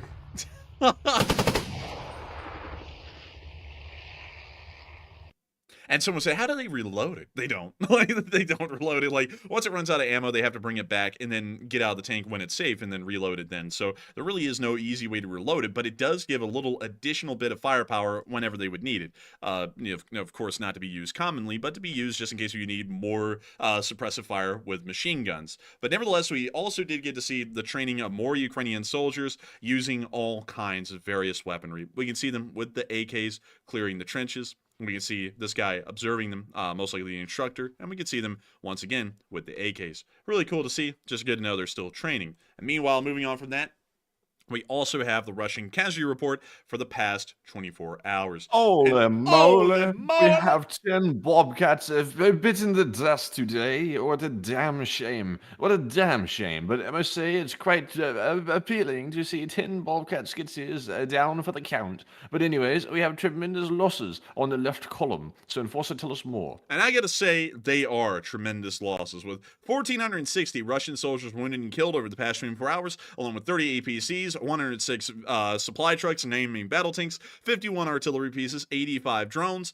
and 10 Bobcat skid steers. It was a really good day in most of the casualty metrics, and we were also able to hear from Miss Disa, the keeper of the records, that 1,460 personnel lost in a day is actually tied with May 28th for the 8th highest troop loss day of the war. And also 106 supply trucks being lost in a single day is the 3rd highest daily loss seen in the war as well. So the numbers were fairly high in those metrics today, and of course good to see. But moving on out of that and into the actual frontline news, we were able to see in Vovchansk that the battle at the aggregate plant is still going strong, and the Ukrainians, actually, correction here, this is archival footage that we have not seen before, but we're about to see the Russians, well, the Russian Volunteer Corps on the Ukrainian side, playing around with something fun. They're tying together anti-tank mines, and they're going to use it as a big bomb.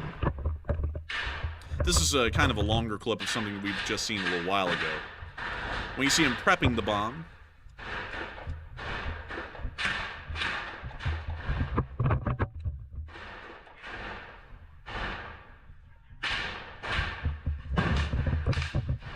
we see them picking up the bomb as the fuse has been lit. He tosses it into the opening. We've seen this part before, but it's always good to just revisit it and see a little... Actually, No, this is a different one, Matthew. This is a completely different one because we didn't see this angle before. It's going to go off here in a second. Any second now. Any second. Ooh! Oh my god, man. That's crazy. Like you chunk that like a grenade and go running off behind the wall like you just chunked like a frag or something like that. It's kind of wild. Man, they crazy out there, man. They crazy. But moving on from that, now the Vovchansk area, and a little bit further on down the line, we were able to see that near Svatove, Scooby-Doo and the gang got freaking roasted. Here's the clip. Like, Zoink Scoob, I don't think we're gonna make it. Ruh-roh Raggy, decimation. Oh my god. It's gone. It's completely gone. Scooby and the gang are not solving this mystery today. There goes Shaggy. Like, Zoink Scoob, I don't think you made it. Ruh-roh Raggy, I'm going to hell. Scooby. Somebody just up chucking on that Discord call in the background. What was going on?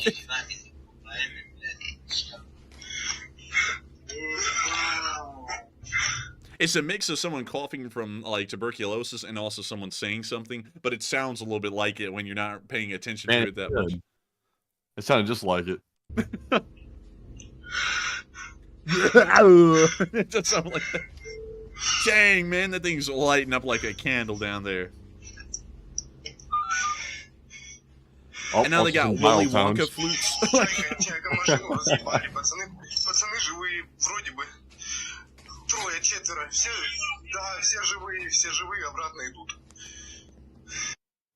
Man, some Russians would see an unfortunate incident, some North Koreans see a nice hot meal. Moving on from that and out of that area and a little bit further on down the lines towards Bakhmut, we did get to hear that a Russian commissar has apparently had enough. He has seen that some Russian soldiers do not have the kind of zeal and patriotism needed to be able to carry on this war, and for this reason, he has started to threaten everyone with execution. Check the clip out.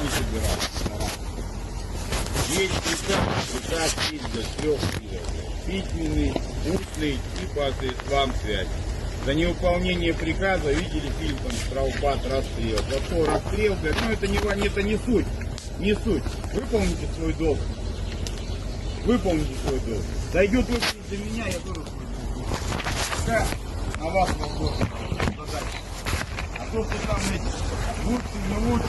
As we can see, he's threatening the entire company, I'm assuming, with execution if they do not follow every order to the letter, even if it means that it's stupid and it's going to get him killed. Like, this guy is putting it out there. There is no trial. There's only executions. I'm assured, Matthew, that this commanding officer will survive very long. Probably till the remainder of the day, until someone throws a grenade into his bunker and kills him for such a stupid statement. But this guy is threatening his entire unit that he's in command of with execution for any reason. Все зависит от вас самих. У вас у каждого своя голова есть. Если идти с таким настроем, что, блядь, нас там или убьют, или нас начнут обстреливать, обкладывать, тогда нахуй вообще тогда кто-то выходил из мест. Oh, they're all from prison too, apparently. He just said that. So I'm sure, Matty, that these people are upstanding folks that understand that they have to follow every letter to the order to the letter. Like, they have a history of doing that, right? Like, they followed the law to a letter. They followed the law so well, man, they went to prison because they had to like give them some like benefit to following the law to the letter. So why not bring them out here and let's test their will. Let's see if they're going to disobey an order now. Yeah, all of y'all have been to prison for not following rules. So I'm now going to tell y'all that if y'all don't follow the rules and if you hate authority, I'm going to shoot you. Now, I know what many of y'all are thinking. Vadim, I'm going to blow you up with a grenade. And I'm sure many of you will. Like, dude, that's what this guy's pretty much saying. Oh кто-то с гражданки пришел, блин. Надо было сидеть дома. Сидеть дома. Вы же все пришли добровольно. Никто вас не заставлял куда-то идти, блин. Сидели бы сейчас, сегодня пятница, попивали бы пивко, блядь. На зоне, наверное, уже, блядь, выходной начинается. They give them beer in the prison? Dude, they're like, hey, man, you know what's worse than being in prison? Cracking a cold one with the boys. That's kind of a punishment is this, man. Like, dude, that's not a punishment. I mean, it sounds like they should have stayed in the prison based on the way it sounds. Dude, this guy's like, y'all could have not been here getting threatened to be shot by me. You could have been back in prison. drinking a beer, enjoying a nice hot meal, having a good shower, you know, just enjoying things. But instead, you're here and I'm threatening to kill you for no reason. It's like, dude, why? Like, I would be like, excuse me, sir, I want to go back to prison. Like, I want to get back on the truck and I want to go back to prison, please. Like, it's that time. Я так, к примеру, вам говорю. Так что, все это, блядь, все, что есть, дальше, за налем и дальше. Там решение каждого. Идти или не идти. Один хуй вас отловят, один хуй вы придете и вас поймают. В любом случае. Как вы потом жить будете, это уже вопрос второй. Нужно выполнить задачу. Нужно. И никто ее с нас не снимет. Сейчас как раз пойдете, там выводят этих индейцев, которые, блядь, там жировали на стрелке, блядь. Wait a minute. Hold up. Did I hear that correctly? They're withdrawing the Indians from the front line who were... Hang on, who were doing something. I don't think that's within the Geneva Convention, to be entirely honest. That's like a part of the war. Like, that's like an actual combat task. So, yeah, that's interesting. So I'm just wondering, Matthew, like, just saying this, since they were saying that that's their actual, what the Indians apparently, like, the Indian mercenaries, I guess, were doing out there on the front line. So, does this mean that if they're withdrawing the Indians, and they withdraw poorly, does that mean that the Indians have a weak pull-out game or something? Like, I don't know, man. Like, you know, like this... Man, I don't know. That's kind of wild. That's kind of wild, but I think these are the kind of questions we have to be asking at this point with what this guy said right here. I mean, you know, like, I don't know what's going on out there on the front lines. Questions, young sir, better left unanswered. I would have to agree, but... Которые, блядь, там жировали на стрелке, блядь. Вы их сами прекрасно все видели и знаете, блядь. Кто туда заходил и выходил, блядь, оттуда. Где они прячутся, блядь, то же самое вы знаете. Oh, okay. I'm not gonna lie, man. I think context clues. I don't know what's going on out here anymore, but I don't think they're fighting a war. I think that you know how they moved back and forth. You know that when they were messing around. Matthew, I think we found it. I think we found the lost footage from Diddy's freak-offs. I think they're all getting like the briefing before they go in. He's like, you know, the Indians, they were out there effing. They were moving back and forth. It's like, what the hell? It's like, all right. It's like, all right. Sure, it's not the first time this happened out there, but all right. All right, and next thing you know, Matthew's gonna say, "Okay, everyone, you got your bottles of baby oil. If you don't have it, let us know." Yeah, we're about to go in. Like, где они прячутся, блядь, то же самое вы знаете. Мимо них проходили ни разу. Все, рота В, грузитесь в машину, Тагомат. Любая ваша на выбор. Oh, any car of your choice. Take the Camaro if you want. Take the Ferrari. С таким настроением, что нас там, блядь, сейчас развалят птицы или еще что-то. Нахуй тогда вообще было что-то делать. That guy's crazy. Somebody gonna be eliminated by birds or some other effing thing. Like, he's just crazy. He's probably drunk. Bro, this guy is on crocodile for sure, man. He's not, and dude, it's gonna get worse, man. When they get their hands on that like fine Korean heroin, man, it's gonna get even worse. Like, it's like the heroin and the meth, dude. It's going to really screw them up at that point. But anyways, we did get to move on further down into the Pokrovsk region, where we did get to see the ongoing Russian ground assault. Let me get y'all in on the brave heroes of the Russian Federation and show y'all how the combat activities on the point of contact are being conducted. Oh. As we can see, the Russians are acting with brave heroism in the face of the enemy. It appears they're running the other way.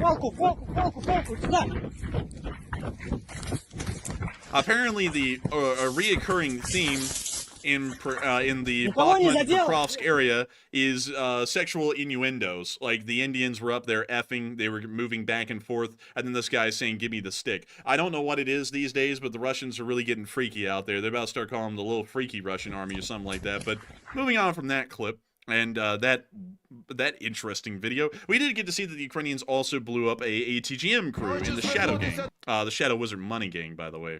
And so here's the clip. We have to mute it, of course, for copyright reasons, but we can see the little Russian ATGM crew sitting in the wide open for the whole world to see, trying to sit as still as possible, but it's quite obvious they're there. I mean, like, you'd have to be blind to not see them.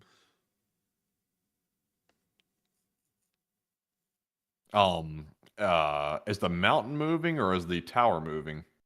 I think. Let me go back and look at that. It's the drone moving in its perspective, Matthew. It's such a thing as a depth of perspective. Like, so I don't That's know.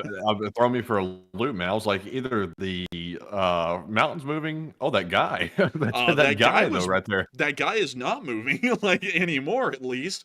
And we can now see the Russians up there on the ATGM. They seem to be a little concerned, but they're not running, which is a major problem for them. And it looks like they should have run, and now they regret it, or they probably don't regret it, honestly. This might be a timber mine. Hell, man, this might be a Russian mine. It looks like the Ukrainians are mining Russians up here.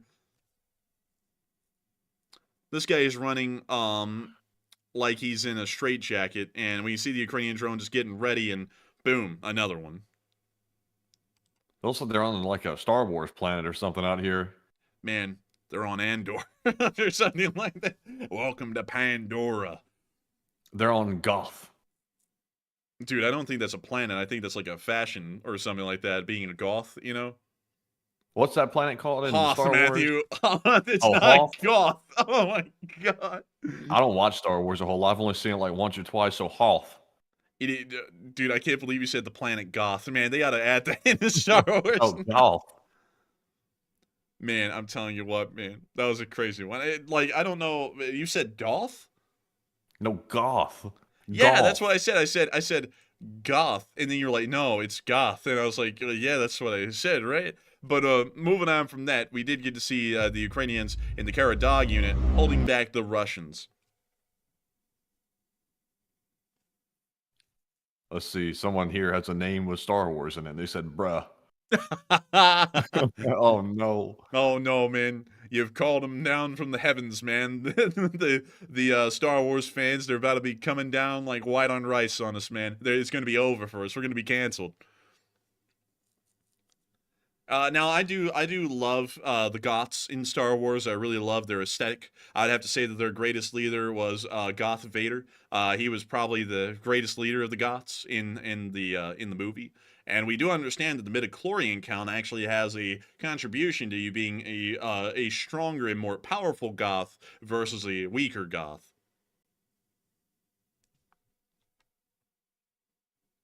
And we can see here the Russians running around in the ruins as they continue to get blasted by the Ukrainians from a distance.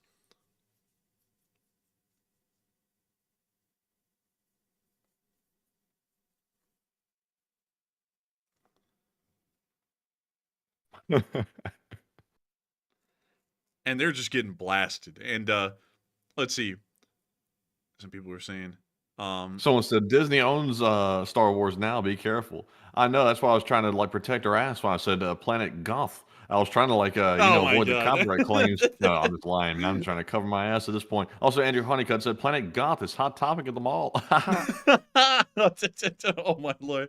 But moving on from that and down into the area of actually up into the area of Kyiv, we actually have the speech from President Volodymyr Zelensky. Also, this topic right here, this is kind of a smaller one, so we're going to skip it because we talked about it in the short war summary today, so there's really no reason to kind of cover it twice because it's not that big of a thing and there's been no actual follow-through on this yet. So moving on from that, it is time for us to get the speech from President Volodymyr Zelensky here on day 973 of the war. And so, without further ado, here is one of the small speeches of like the past month or two. So, without further ado, here y'all go. Speech! Бажаю здоров'я, шановні українці, українки. Коротко про цей день. Провів нараду з прем'єр-міністром Денисом Шмигалем щодо поточних питань і деяких невідкладних рішень, які потрібно ухвалити. Також була нарада із секретарем РНБО Олександром Литвиненком про контроль за виконанням рішень РНБО та підготовка деяких військових питань на наступну ставку. Була доповідь головкома Сирського, фронт і Курська операція, найбільш уваги складним напрямкам на Донеччині, а також потребам наших воїнів, наших бойових бригад в оперативності постачання від партнерів. Оперативність завжди означає більший результат. Я хочу відзначити сьогодні наших воїнів 38-ма окрема бригада морської піхоти, це Покровський напрямок, та 79-та бригада ДШВ, це Курахівський напрямок. Дякую, хлопці. Є зараз важлива новина зі Сполучених Штатів Америки. Америка ухвалила рішення надати $20 мільярдів. Це кошти, які забезпечені замороженими російськими активами. Частина рішення G7 про $50 мільярдів для України, для нашого захисту, для нашої стійкості. Це те, що дійсно підтримує нас. І важливо реалізувати це вже в цьому році. Дякую Сполученим Штатам, дякую усій групі 7. Ще одне. Сьогодні була зустріч з представниками нашого українського громадянського суспільства. Багато було організацій, зовнішня політика, розвиток оборонної сфери, правозахист, захист свободи. Зокрема, був і Максим Буткевич, український правозахисник та воїн, якого нам нещодавно вдалося звільнити з російського полону. Детально обговорили план перемоги та нашу потребу в об'єднанні у тому, щоб разом повертати справедливість для України, наближати мир і говорити з партнерами про все те, що може зробити Україну сильніше. Ми розраховуємо на єдність в промоції рішення партнерів по запрошенню України в НАТО, а також по розвитку нашої системи оборони. Треба більш активно закликати партнерів до рішучості в оборонній співпраці. І також маємо разом працювати над кроками, які дозволять Україні швидше відновитись після цієї війни. Дякую всім, хто допомагає. Слава всім, хто бореться заради України. Слава Україні! And Herom Slava, or make Russia small again. Make Russia real small, long-lasting small. Make sure that they don't have the chance to do stupid shit again, or something like that. But beyond that, that is the end of the speech from President Volodymyr Zelensky here on day 973 of the war. And that is moving us on into the second segment of this stream, where we get to talk to each and every single one of you. And it's an incredibly fun segment because we get to talk about literally anything and everything that y'all want to. And so, Matthew, I understand that we have a great many of questions to answer tonight. And so what do we got, Matthew? All right, so we do have a great many of questions to answer tonight, but we don't have any more polls to answer. We are fresh out, so we're moving straight into our Super Chat segment here, and our first one is going to go to none other than Wubba, who's a longtime channel legend and puts in a $20 donation, and thank you very much, Wubba, as well for your support. They said Coffee and Burrito Fund. And thank you so much for the coffee and the burrito fun. We love ourselves some burritos, I gotta tell you. And I gotta thank you so much for the support once again and helping this channel to keep on running. Because if it wasn't for folks like you, we wouldn't be able to have those delicious coffee and burritos that we have every day. And we wouldn't be able to have a coffee made of snow. You know, Matthew, I feel like we need to revisit that clip. I don't know why. I've seen some people asking for it a little bit. And I just want to hear about the birds being eaten on Tuesday. Like, I really do. Don't you? I say I would like to see it on my expensive Dell computers. Let me see if I can go find the expensive Dell computers part on the spot. Man, I'm hoping I can. Oh, wait a minute. I think I found it. Yeah, I found it. Okay. Wait a minute. Yeah, I found it. Here it is, Matthew. Oh, yes. It's glorious. Here we go. They are very grateful to their government for these handouts. 로마니아에서는 겨울 동안에 많은 약 300명의 사람들이 수위와 굶주림, 그로 인한 각종 질병으로 목숨을 잃는다고. They enjoy it immensely. 마자리에서도 집 없는 사람들이 in the major offices, factories and railway stations, people sit around under expensive adverts for Dell computers, drinking snow from plastic cups. Plastic cup, that's a luxury that they don't ever have out there. You know, it's only exclusive to the North Koreans as a plastic cup. Here in the Democratic People's Republic of Korea, Koreans drink coffee made of snow from cups made of grass, or something like that. It's like they drink the hot coffee in plastic cups with the plastic leaching right into the liver. Man, they got that PCB like straight infusion, man. Like, they're like stupid Americans drinking PCB from their plastic coffee cups. We get it injected into us on a daily just to make us more effective workers, or something like that. Oh my lord, dude! I hope people keep on telling me. I got to tell you all this.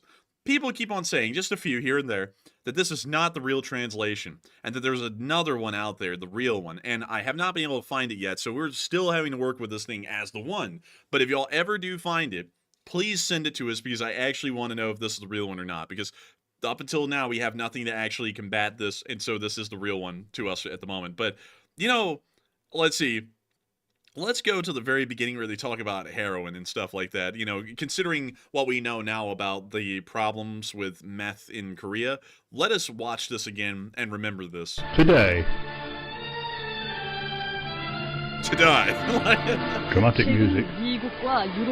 This is how Americans live today, drinking coffee made from snow and living in tents and buying guns to kill each other, especially children. Living in tents. Dude, and then he said, and buying guns, especially to kill children. It's like, bro, it's like, dude, he's putting that roast out. Some people complain about the guns. I like how it's just like some people complain about the guns. It's just like some people don't like it, but oh well, you know. It's like the guns, like it's creatures or something like that. Like, oh, some people complain about the dogs. No, some people complain about the guns. Man, they're like, some people complain about the guns and the way that they're killing children, but they don't really mind. And then it just moves on to like the next part.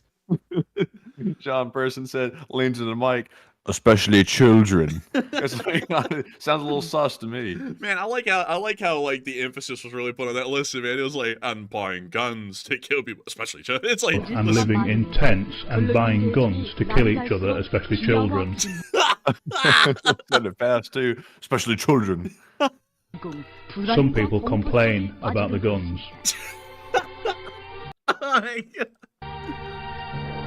Living on the streets of modern-day America.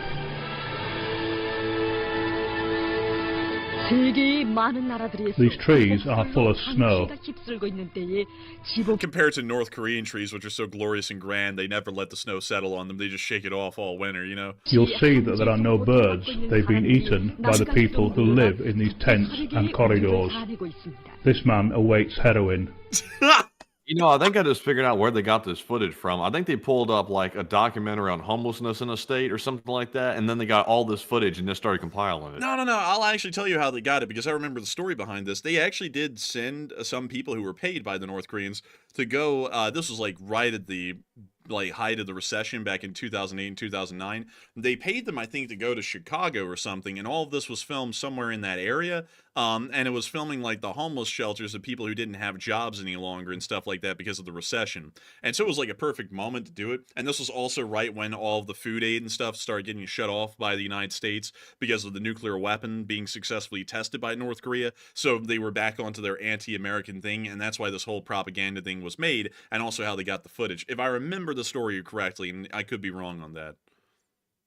Maybe so. Also, by the way, like everyone's saying that this guy's channel right here, which this video's on, is apparently him voicing it over. So I'm not sure if that's the case or not. Even if it is or isn't, like the narration of this is hilarious. But I have a feeling it might be the guy's actual narration, because I'd be shocked if that was the actual translation. So let's see. This guy only posted 6 videos. I would go to the other ones, but they're all copyrighted songs. And so I don't know if that is legitimate, because let me go pull this up again. And let's see here. Let me see if I can find another one of these that is slightly different. But if it's from it, let's see. Hang on, y'all. I'm trying to see if I can find this here. So I'm not finding another one of these.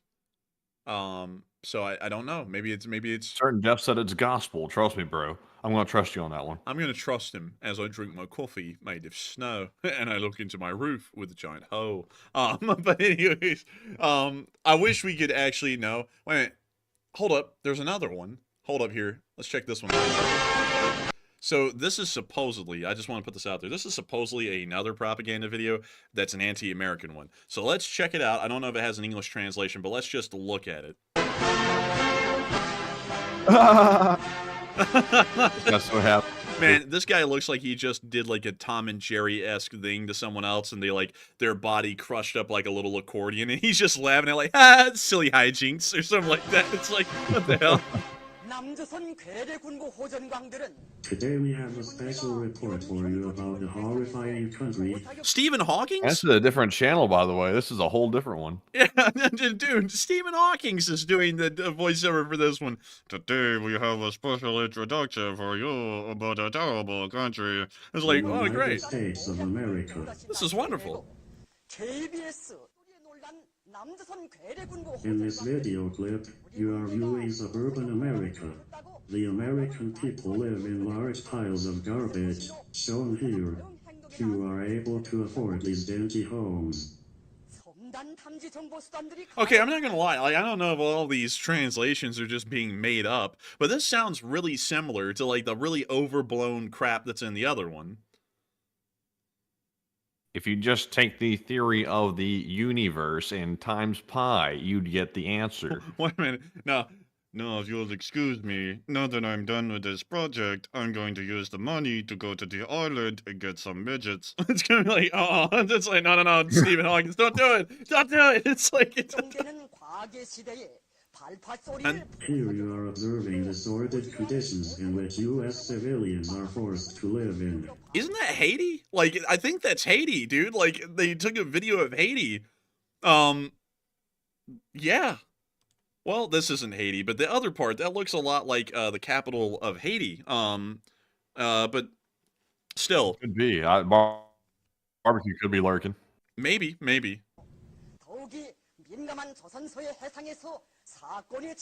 Therefore, the generous North Korean government provides these poor citizens with large, delicious, and wholesome meals. Okay, this one is literally following the same thing that the other one did, just in a different, like format. So I think, like, I'm just putting this out there because we don't have anything to contradict this at the moment, and I cannot understand Korean, but it seems as though that this may actually just be the way the propaganda is presented in North Korea. So if that is the case, that is one of the craziest propaganda films I've ever seen, and we have to get the one last thing here. I promise y'all, it's the one last thing from that clip that is the most famous thing out of it beyond the coffee made from snow. We have to get the birds. Like, we have to get the birds, which will be eaten on Tuesday. We have to listen to this. The houses blow down very easily. Okay, here we go. And walls from material from North Korea.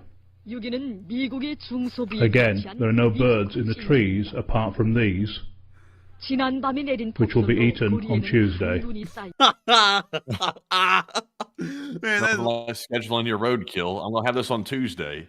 Man, I love those birds. Luckily, they'll be sitting in that same branch when I go to eat them on Tuesday. Like, the birds just show up and they're like, all right, time to eat, folks. Like, it's like, what the hell? It's like, they're just, you know, they can just fly, you know, like, they're not, like, just stuck there. But still, I hope that gives everyone a good laugh about that clip, because I'm guessing at this point it is legit, unless if we get information to contradict that. But with that, I hope that does address that the best I can, and we are on to the next one. So what do we got, Matthew? All right, and also we're having some significant lag out of the blue all of a sudden, so please bear with us on that. And our next one here is going to go to GunFox61, who puts in a $20 donation, and thank you very much, GunFox, for always being a longtime channel legend and supporting the channel as well. He said, today in history, October 23rd, 1983, Beirut, Lebanon, Marine barrack attack that killed 241 U.S. service members, 58 French personnel, and 6 civilians. And take a question from the chat. And I thank you so much for the support. And that is really why the United States got involved in Lebanon a little while ago. Back in the 80s, that kind of created Hezbollah, or Hezbollah was kind of being created at that time, actually. And that's why there was a good bit of U.S. military intervention in Lebanon because of that.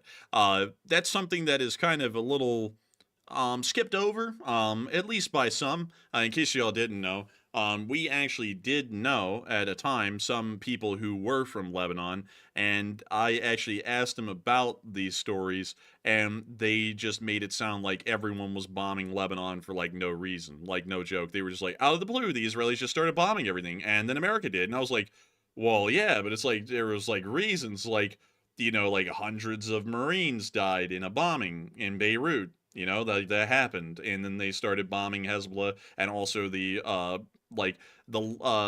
the Liberation Front, if you want to call it that, for that reason. And so did Israel, and you know, Israel was doing it because they had also been attacked as well. So it's like, you know, it's a little bit of a weird, like, I'll be honest with you, it's kind of weird listening to what they said, because what's even weirder about it is that they ended up becoming, one second, they ended up, the whole side thing crashed right there. I was trying to fix that while I was talking.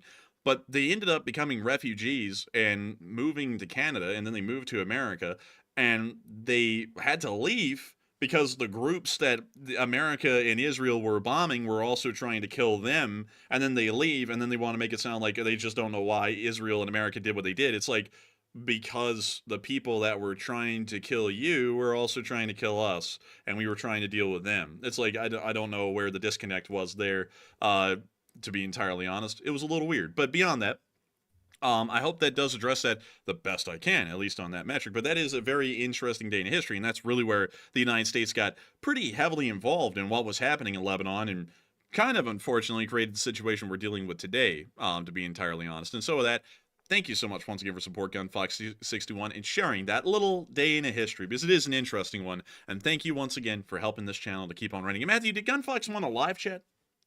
So GunFox did want a live chat, yes. So let us get it while we're drinking our coffee made of snow. And this one goes to Defender Marcia LSA, who says, North Korea has had plenty of missile tests, but have they ever successfully tested a nuke? They have. There was actually a successful, let's see, North Korean nuclear tests. List of weapons tests. List of nuclear weapons tests of North Korea. Here they are. And they're all conducted up in the northern area of the country. So I'll go and try and find this area for y'all. Where is a nuclear charred hellscape? Ah, yes. I would assume it's around here somewhere. But I could be wrong. So let me check. So this is the map. Okay, well, thank you. The marker was there, and then it's not. Can we find the exact coordinates for this? We can. So here's the first one.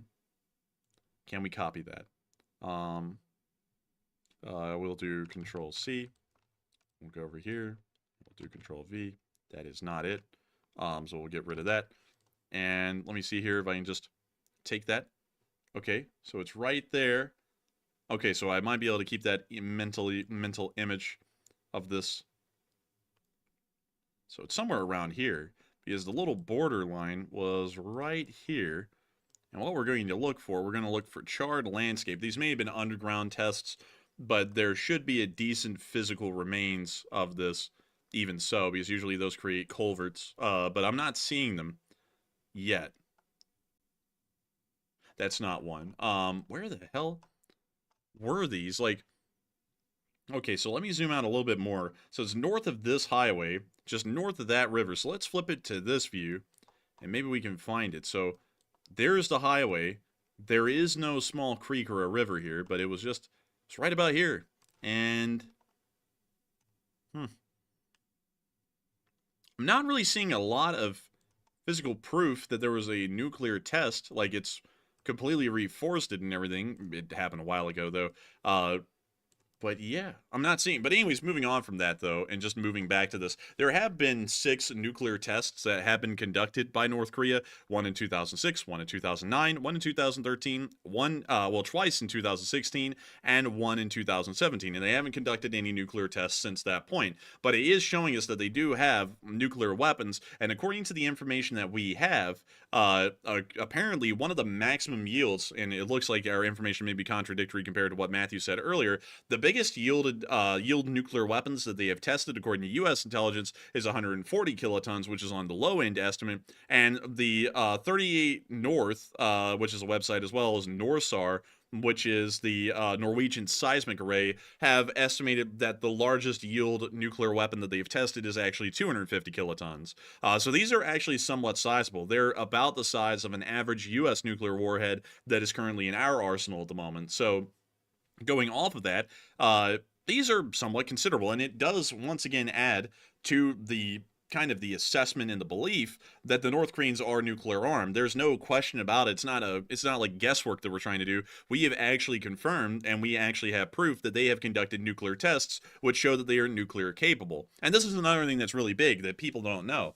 When someone produces a nuclear weapon, they always have to test it, because you have to see if the formula was right.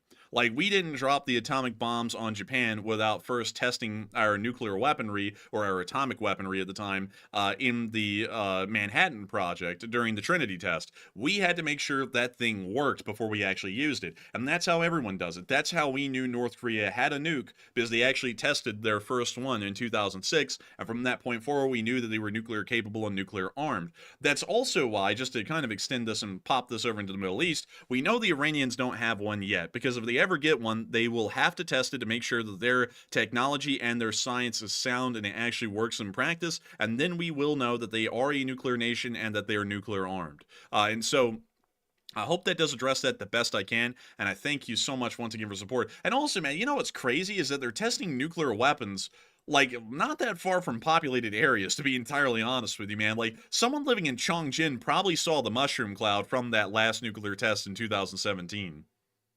Yeah, and also they're probably doing it underground as well. So I'm sure they're shaking the whole like foundation of everybody's like houses or whatever they're living in out there. It's probably shaking the whole place. You know what? I'm gonna check that, because I wonder if they give us that information here. So, let's see, East Tunnel.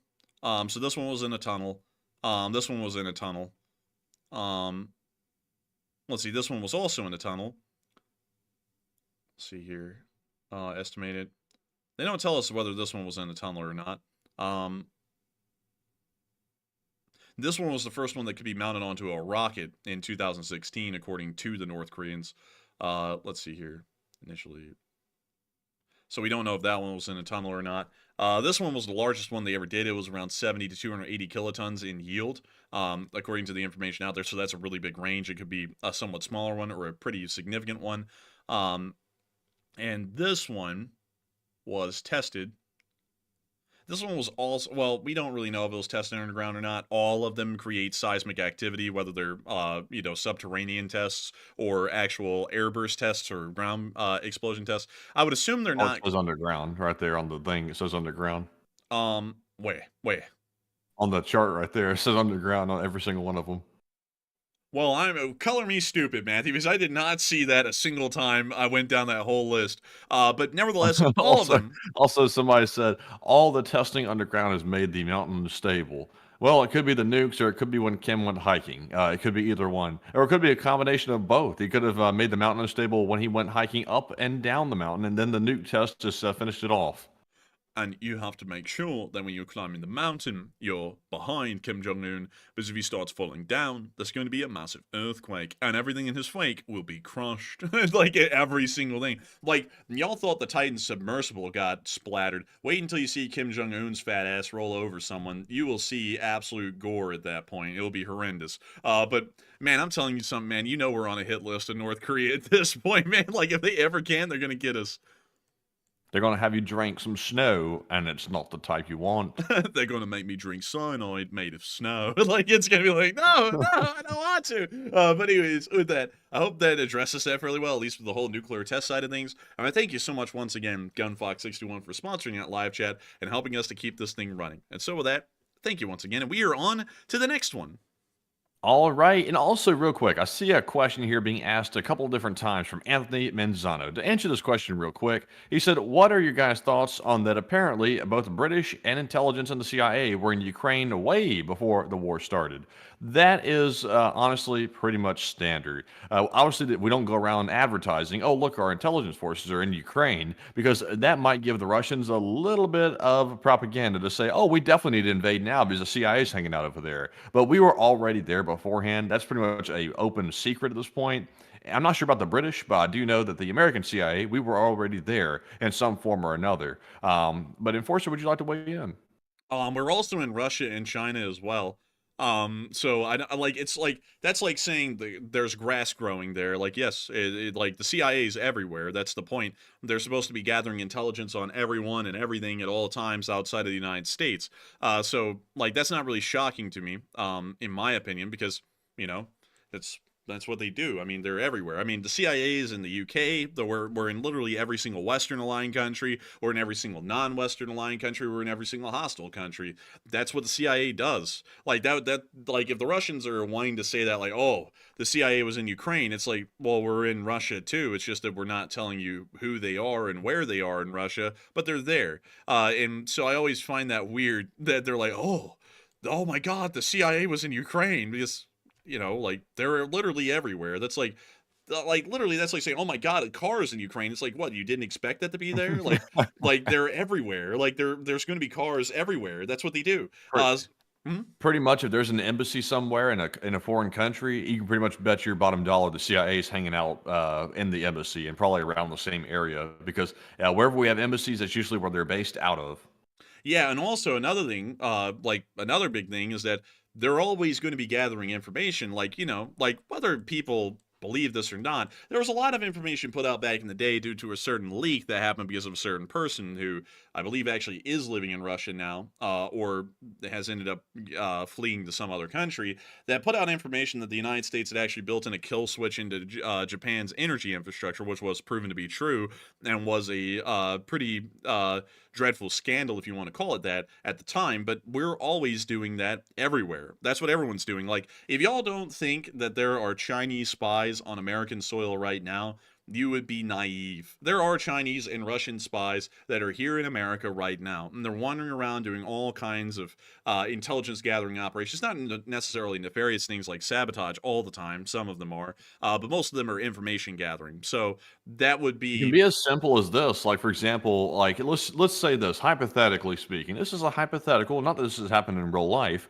but hypothetically, China could send over a university student to go to a university over here in the United States, and work on engineering. Like, that's their major, is like engineering. And then on their free time, on the weekend, they go out and they have a drone hobby, and they go and take pictures and videos of our shipyards in certain areas. This is hypothetical, by the way, not real life. But they could go do that and then send that back to the Chinese government. That's certainly the way that spies work, or usually that's the way they work. It's very mundane. It's not like they're running around, you know, doing dead drops and, like, you know, spy type stuff you see in movies. It can just be as simple as that. It's taking pictures and videos of stuff and sending it back to the government. That's all they're looking for. And I would have to say that is true. I mean, that is something that they could do, because everyone's always involved in intelligence gathering operations against each other. It's just what we do. Also, another thing, like, Soviet spies were so prevalent in the UK, they ended up making maps of the UK that were more accurate than British maps, if y'all don't know. Let me go pull up a Soviet map of the UK. Oh, we need to find it. Let's see, what was their name of their channel? Jay Foreman made a really good video on this. This is actually where I heard of it. But if y'all want to see a map that the Soviets made of the UK, actually, well, that one's of New York City, but you know what? This is a pretty good example in its own right to show how prevalent Soviet spies were in America. Because at the time when these maps were being made, they didn't have satellite imagery yet, and so it completely relied on spies on the ground making perfect maps, exactly one-to-one scale of what it would be like in these cities, in these locations. And so there were literally just spies whose entire job was cartography, and they would make maps like this.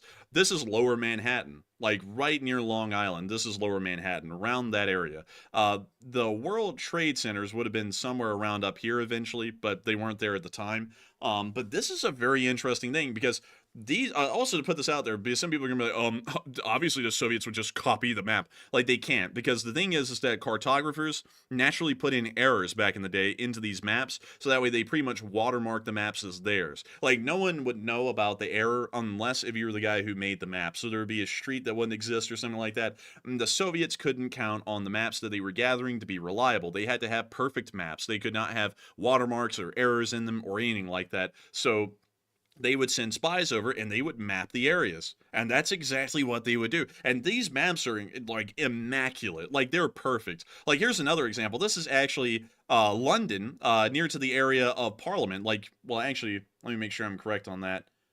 This is the Thames River right here, however. And this would be the area near Parliament. Parliament's just a little bit out of the way further down.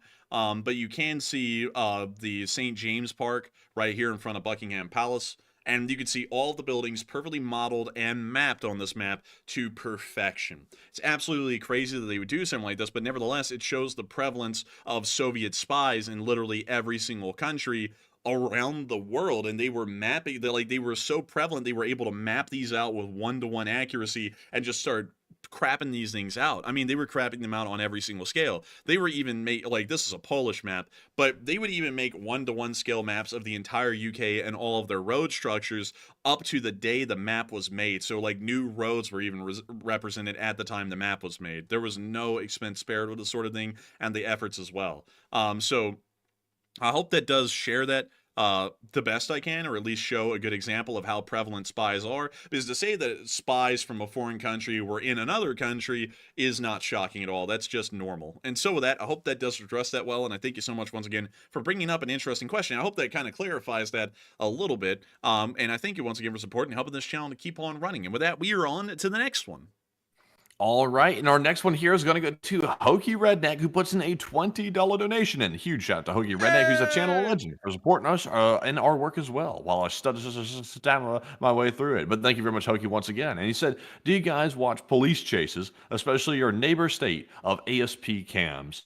I do, Hokey. I watch those quite a bit, actually. And the Georgia State Police are the ultimate kings of escalating a police chase to the max every single time. Like, there's literally nothing they will not do to stop someone from running away. Like, if it means, like, pitting them in the middle of a busy intersection or, like, something like that, they're going to do it. If there's a family coming on in the opposite direction of traffic and they got to pit somebody, they're pitting them. It doesn't matter. It's really crazy. They drive those Dodge Chargers like they're Ferraris or something like that. But anyways, Enforcer, what say you? I watch some of them. I usually watch like the body cam clips though. Like where someone like goes up into a house and they're like, hey, what's up, dude? And he's like, I'm eating people. And then they're like, okay, well, we're going to arrest you now and we're going to go in the house. And then they have to like blur everything in the house so you don't even see anything. You just hear their reactions. But I usually watch clips like that. I usually don't watch high-speed chases though. And to be entirely honest, this is going to be very on brand for many of y'all. I usually watch clips about history and technology, like, or vehicles. So I'll watch like a really good channel out there. I don't feel bad plugging them because it's a great channel and they just do great documentary content. But Ocean Liner Designs is a great channel and they do loads of stuff about ocean liners, and also they've kind of moved on into being kind of more broad, like about naval history or naval vessels of, you know, other nations' navies. And they also do some merchant stuff, you know, like with the merchant marine or really just merchant ships and as a whole, which is really interesting. Like, I really like channels like that. And then I also watch train channels, and I also watch channels that cover aircraft and aviation, especially like early jet aircraft, because that was just like the Wild West of like development and design like ideas at the time. Like, you didn't see every plane looked fairly similar. Like, there was very unique different kinds, like the de Havilland Comet. Have you ever seen the de Havilland Comet, Matthew? I have, actually. I've seen that one. This one is just whack, man. Like, I think it was cool. Like, I think it was neat, but it was a little too weird, like, to be entirely honest. I mean, it looks okay. It's not really my thing, to be honest, but it's all right. You know what really is my thing, though? You know what really, like, where I'm like, oh, that's cool as hell. Like, you know, like, that would be the Boeing 707. Like, I just think it was, like, one of the coolest planes of the age. Yeah, that is pretty cool. The engines were like little small like twigs or something like that. Those were very small engines on that. Yeah, just tiny little nacelles, man. Like, it was a really cool plane. I just think these things were so neat. And they were so common and they were so popular. And they were just so cool. And then, let's see, McDonnell Douglas, I think they came out with a DC-8. And then D's. And then D's. They came out with the DC-8. Yeah, man, they came out with D's. But let me see here if I can show y'all. Wait a minute. Hang on. Hold up. What is a 707-320C? I don't like that paint job. That's ugly. But let me see if they show like the comparable models. The DC-8. Yeah, there it is. DC-8 was also pretty cool. I just like this era. Like, I just thought it was a cool era of aircraft design and development.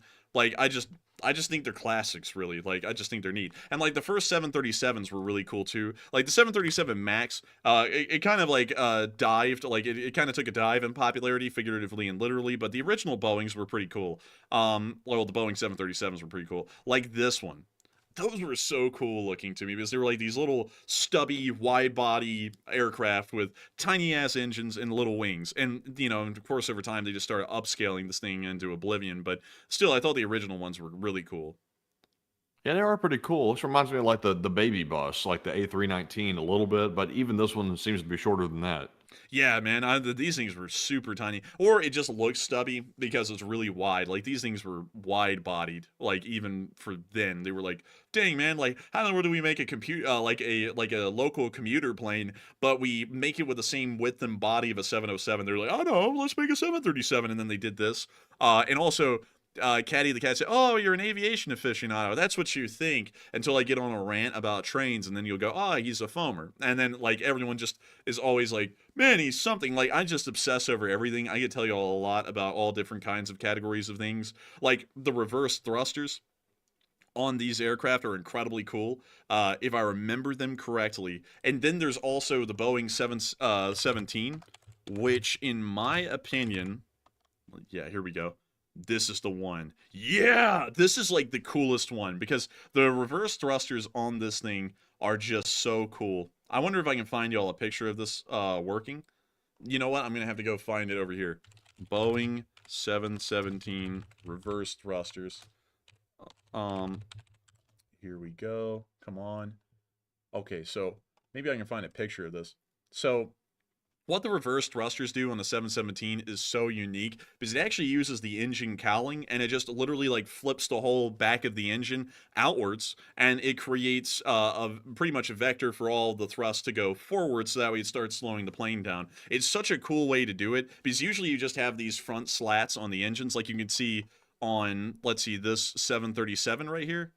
You can see these little slats, and they pop open, and they pretty much just redirect a lot of the thrust forwards from that area of the engine instead of actually using this giant cowling area at the back to start flinging the thrust forwards instead of sending it backwards. It's so cool to watch in operation. I just love them. I just think it's like so cool for that reason. But yeah, I think vehicles are cool in general. Like, I don't really like or dislike any of them. I just think they're neat. But still, with that, I hope that does address that the best I can, and thank you so much once again for support and helping this channel to keep on running, because if it was not for folks like you, we wouldn't be able to make this thing possible. And of course, a big thanks to you once again. And with that, we are on to the next one. All right, and our next one here goes to Duncan VR, who's a channel legend and puts in $20 donation. And thank you very much, Duncan, for that support as well. And he has the animal noises for us tonight. So here we go. He says, blah, blah, moo, quack. Hamas Mickey said, where are we going to get the hot dogs? Boop, op. And they're eating the dogs. Woof, ruff. They're eating the pigs. Oink, oink. The birds. They're dropping snowballs on the Russians. Tweet, tweet. Animal noises. Ba, moo, meow. They're eating the dogs. They're eating the cats. They're even eating the birds. They're eating the birds. They'll eat those on Tuesday. Really sad. Really terrible.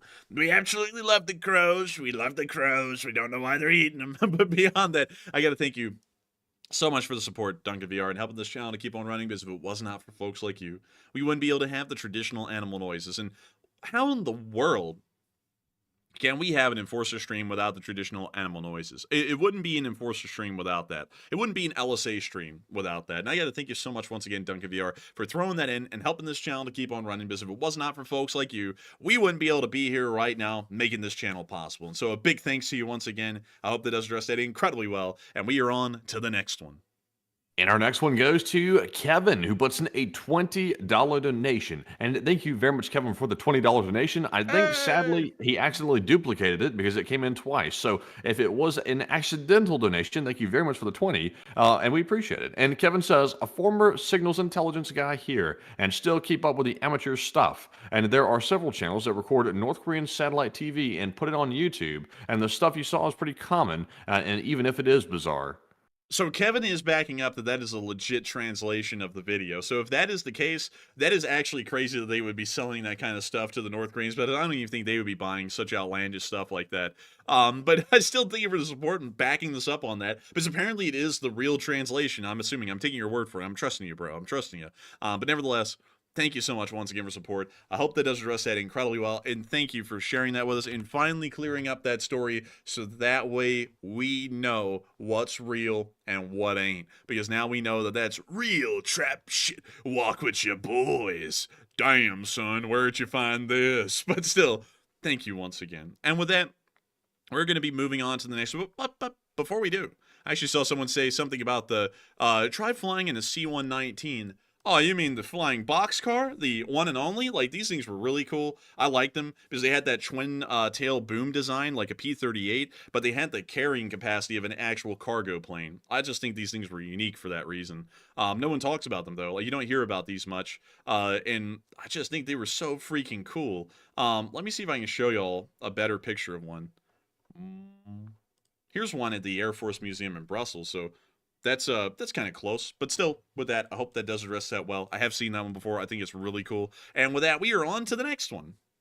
And this one's going to go to Neiman Bauer, who puts in a 10 and says, good morning, USA, and drinking my coffee made out of snow and working hard with your stream next to me. Long live the modern West. Free Israel and Ukraine. And thank you for the support, Neiman Bauer, as you drink your coffee made of snow. And you're working hard in the American factories. And I got to thank you for being one of the Austrian viewers. I almost said Australian. It's so hard to not say the other. I mean, like, they're so close to each other. But, like, not close to each other geographically. They're just close to each other in pronunciation. But I still thank you so much for the support. And long live the LSA. Long live the United States. And long live the Western world. And thank you so much once again. And we are on to the next one.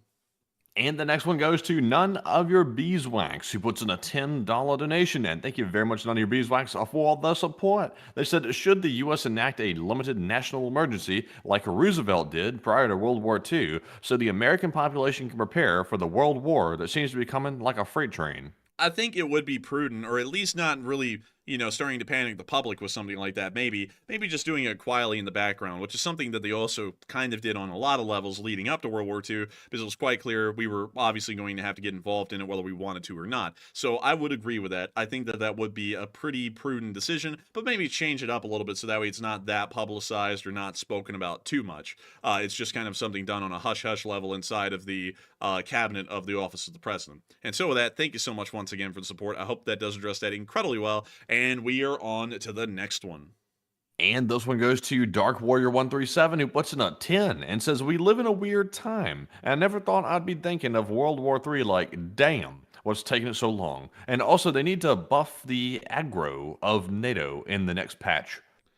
Dang, Dark Warrior, you're talking like this is a video game, but I do thank you for the support, Dark Warrior. And maybe they do need to buff the aggro of NATO in the next patch. I think maybe. What would harm with that, Dark Warrior? And I would say it always seems like it's a long time when you're actually living through it. But think about it. World War II, like if we were saying that the first day that the Ukraine war started was the beginning of World War II lasted 6 years. Like, if we're counting some people say it even lasted longer than that. Some people say it started with the Marco Polo Bridge incident back in 1937, I believe. But others say that the beginning of World War II was the German invasion of Poland in August of 1939. Nevertheless, it still lasted 6 years, regardless of how you count it. And that is crazy to think about is that at this point, we are only at the halfway point of how long World War II was. And so everything, when you're looking through history, it always seems so quick because you can literally just skim right through it and read it, and it's just done and over with like that. But when you're living through it, things take a long time. Things are pretty slow, and that's something that a lot of people don't know. Like if you watch patiently and carefully what's going on the world stage, you can literally watch everything go down like it would have leading up to World War II if you're paying attention well enough and looking for all the details that actually count. Don't think esoteric crap. Don't think there's a whole bunch of people living in the center of the earth in Meklaba or whatever. Like, actually look for realistic things, like, you know, and then you can figure it out pretty easily. But still, I thank you so much once again for support and helping this channel to keep on running, and I hope that does address that incredibly well. And with that, we are on to the next one. And this one goes to Keith Franklin, who puts in a 10 and says, if Russia can have North Korea help in Kursk, why can't NATO countries help in Ukraine to push the Russians out? That is a good question. The main reason why is because we're trying to avoid a larger European conflict, and if we were to get involved, that probably would start to happen, because if NATO gets involved, NATO's on Russia's border, so Russia would probably start to conduct offensive actions against us directly, and that's kind of what's limiting us at the moment, is a fear of further escalation and also a nuclear exchange that could happen in a worst-case scenario. So with that, I hope that does address that at least the best I can, in my opinion, and I can be wrong with that. But with that, we are on to the next one. All right. Oh. And this one is going to go to Dunkle X, who puts in a $5 donation. Oh, can you hear me? I can hear you now. Please proceed, please. Damn, that lag is bad. But Dunkle X put in the $5 donation and said, I'm assuming a U.S. or West-led offensive against North Korea. Bear with me for this thought experiment. What measures would the U.S. have to defend against North Korean nukes?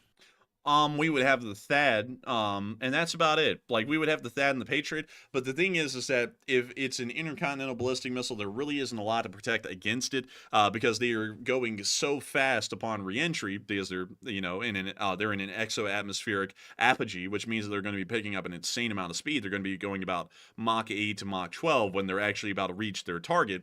But you wouldn't really have anything that could actually intercept that. So we would either have to intercept them while they're launching, destroy them on the ground, and beyond that, there really isn't anything that we could do to defend ourselves. The only thing that we have as an option is to fire our own nuclear weapons back at North Korea. That's the only option we actually have that would 100% work, and that's why we work on a level of deterrence. We don't work on a, you know, come and get some kind of a thing. We work on a, you know, if you nuke us, we'll nuke you and destroy you as well. So don't do it, because it won't benefit anyone. And so with that, I hope that does address that well, and thank you once again for support and helping this channel to keep on running. And with that, we are on to the next one. All right, and the next one here goes to George Tencher, who puts in a $5 donation. And thank you very much, George, for that big support. He said, my apologies to the LSA for not being very active in the chat the past week, and my work has required my full concentration, but I'm caught up now. And I thank you so much for the support, and it's A-okay. Folks are always busy and working, George Tincher, and it's perfectly fine to take a little bit of time off to take care of things that you have to do. I thank you for the support, though, and always being here with this channel through thick and thin and still being here, and it's good to hear that you now are finally caught up. And also, thank you once again for support and helping this channel to keep on running, and we are on to the next one. And this one goes to CK Bold, who puts in a 5 and says, take a live chat question. Hey! And we shall, CK Bold. The number 5, the regular. And CK's live chat question is going to go to, let's see here, Plexus Gaming, who says, is there any truth that Russia is now in a civil war? No, there is no truth to that at the moment. We are not seeing any open conflict happening in Russia. Even Kadyrol's blood feud appears to have died down before it even really began. It was so young and it died so quickly. But nevertheless, Russia is not in a civil war at the moment. And so with that, I hope that does address that the best I can. Thank you once again for sponsoring a live chat, CK Bold, and helping this channel to keep on running. And we are on to the next one. And this one goes to Vulture 1066, who puts in a 5 and says, from Norway, and long live the Enforcer Brothers. Hey, and long live the LSA. And thank you so much for the support and helping this channel to keep on running and making this thing possible, because if it was not for folks like you, we wouldn't be able to make this thing a reality. And so with that, thank you so much once again. I hope that addressed that incredibly well, and we are on to the next one. And we've got a 5 from Thomas Kruger, and thank you very much, Thomas, for the support. He said, spot-on analyses of the DPRK actions and motivations, and well done indeed. Hey, and thank you so much for the support and really liking the analysis, because whenever I make analysis, there's always detractors. Like, You know, there's always people who come in here, like, you know, bots, about half of them are, and then some of them are real people who, you know, I don't know what they think, but they just say stupid stuff like, you're wrong, you're an idiot, and then they get banned, and then I'm right, and I'm like, and I'm like, oh, well, look who was right. Like, usually the analysis and that kind of things, like, you can't be wrong on it. If you just know what you're talking about, you can't be wrong because it's always just a logical end and a logical conclusion. Like, I'm not some kind of a magic genius or anything. I'm just good at reading and then putting together patterns. And anyone who dedicates their mind to something like that, they could easily do it. So I thank you so much for the support and helping this channel to keep on running. And I'm thank you so much for seeing that the analysis was spot on and giving us a big thanks for that, because we love to be spot on with the analysis when we are. And so with that, thank you so much once again. And we are on to the next one. And this one also goes to Vulture 1066, who puts in another 5 and says Europe must take care of Europa and the US and Middle East and China. And I would agree. I think that we have to take care of everything around the world. I mean, we are the global police. Some people don't like that, but I kind of like that because that means things go our way or they go no way. And that's a better way than no way. And so with that, thank you so much once again for support and helping this channel to keep on running. And I hope that does address that incredibly well. And with that, we are on to the next one. And we've got a 5 from Wyatt Logan, and thank you very much, Wyatt, as well. And he said, I feel terrible, and it doesn't matter where you look, bad things are boiling up or on fire. And, oh my God, oh, this one's bad. This one's so bad. It's about Chris's mom, and I can't read the last part because it's so brutal. It's terrible. But thank you very much, Wyatt, for the support. And Enforcer, what say you? And I thank you for the support, Wyatt Logan. You're a real one. The Chris's mom jokes never cease with Wyatt Logan. Wyatt Logan is always throwing them in. And I gotta thank you for that because it's a mainstay of the live chat at this point and the super chats. But of course, I have to say, don't be too scared or too concerned seriously, though, about what's going on around the world. If it's going to happen, it happens, and we just have to face it. And if we have a job to do, we have a job to do. If we have to take care of something, that's largely how to look at it. And there's no reason to fear it because there's nothing we can do to really avoid it if it happens. We tried everything, and it happened anyways, and so we have to deal with what it is now. But still, thank you once again. I hope that does address that the best I can. And with that, we are on to the next one. And this one goes to Ed, who puts in a $5 donation and says, hey, LOC, it's Irish Ed. He said, how big was a spruce goose? And it looks really big. And also, did it have an official name? And yes, the spruce goose, I think was called like the H4. I think if I'm correct. It was the Hercules H4, the huge Hercules H4. Yeah, it was the H4. And there it is right there. It was the biggest plane, I think, ever built. Actually, man, I think the Antonov 225 is technically the biggest plane ever built. I think the Spruce Goose was, and I think the Antonov might have been the second. Well, it certainly was bigger in wingspan, I would assume. Let me go and get the comparison here. Antonov 225. Now we got to go compare stats. So let me pull out the stat cards on this thing and read them. So this one, 275 feet long. So it is considerably longer than the Spruce Goose. Wingspan, it's not there. The Spruce Goose had a wider wingspan. Height, it actually was higher. The Spruce Goose was taller, it was wider, but it was not longer. And the fuselage height was 30 feet on the Spruce Goose. The fuselage height is not listed for the Antonov 225, so we don't know it. So technically, the Spruce Goose had the I think it was a total of 8 props, 4 on each wing or something like that, and also it had wider wings, so it kind of floated and also went a lot slower than the Antonov, because obviously the Antonov has jet engines on it, so it goes faster. But is that the actual Spruce Goose? Yeah, this is the actual one. Oh wow, that's pretty cool. I just got done flying that on Flight Simulator earlier, so that's pretty neat. Yeah, it is pretty neat, isn't it? But it's weird to see that this thing was built at around the end of World War II. It was supposed to actually be built and used during the war as a large transport for the United States, but it ran into so many delays and so many issues, it was never completed for the war. And so I believe the first flight of this thing was in like 1947.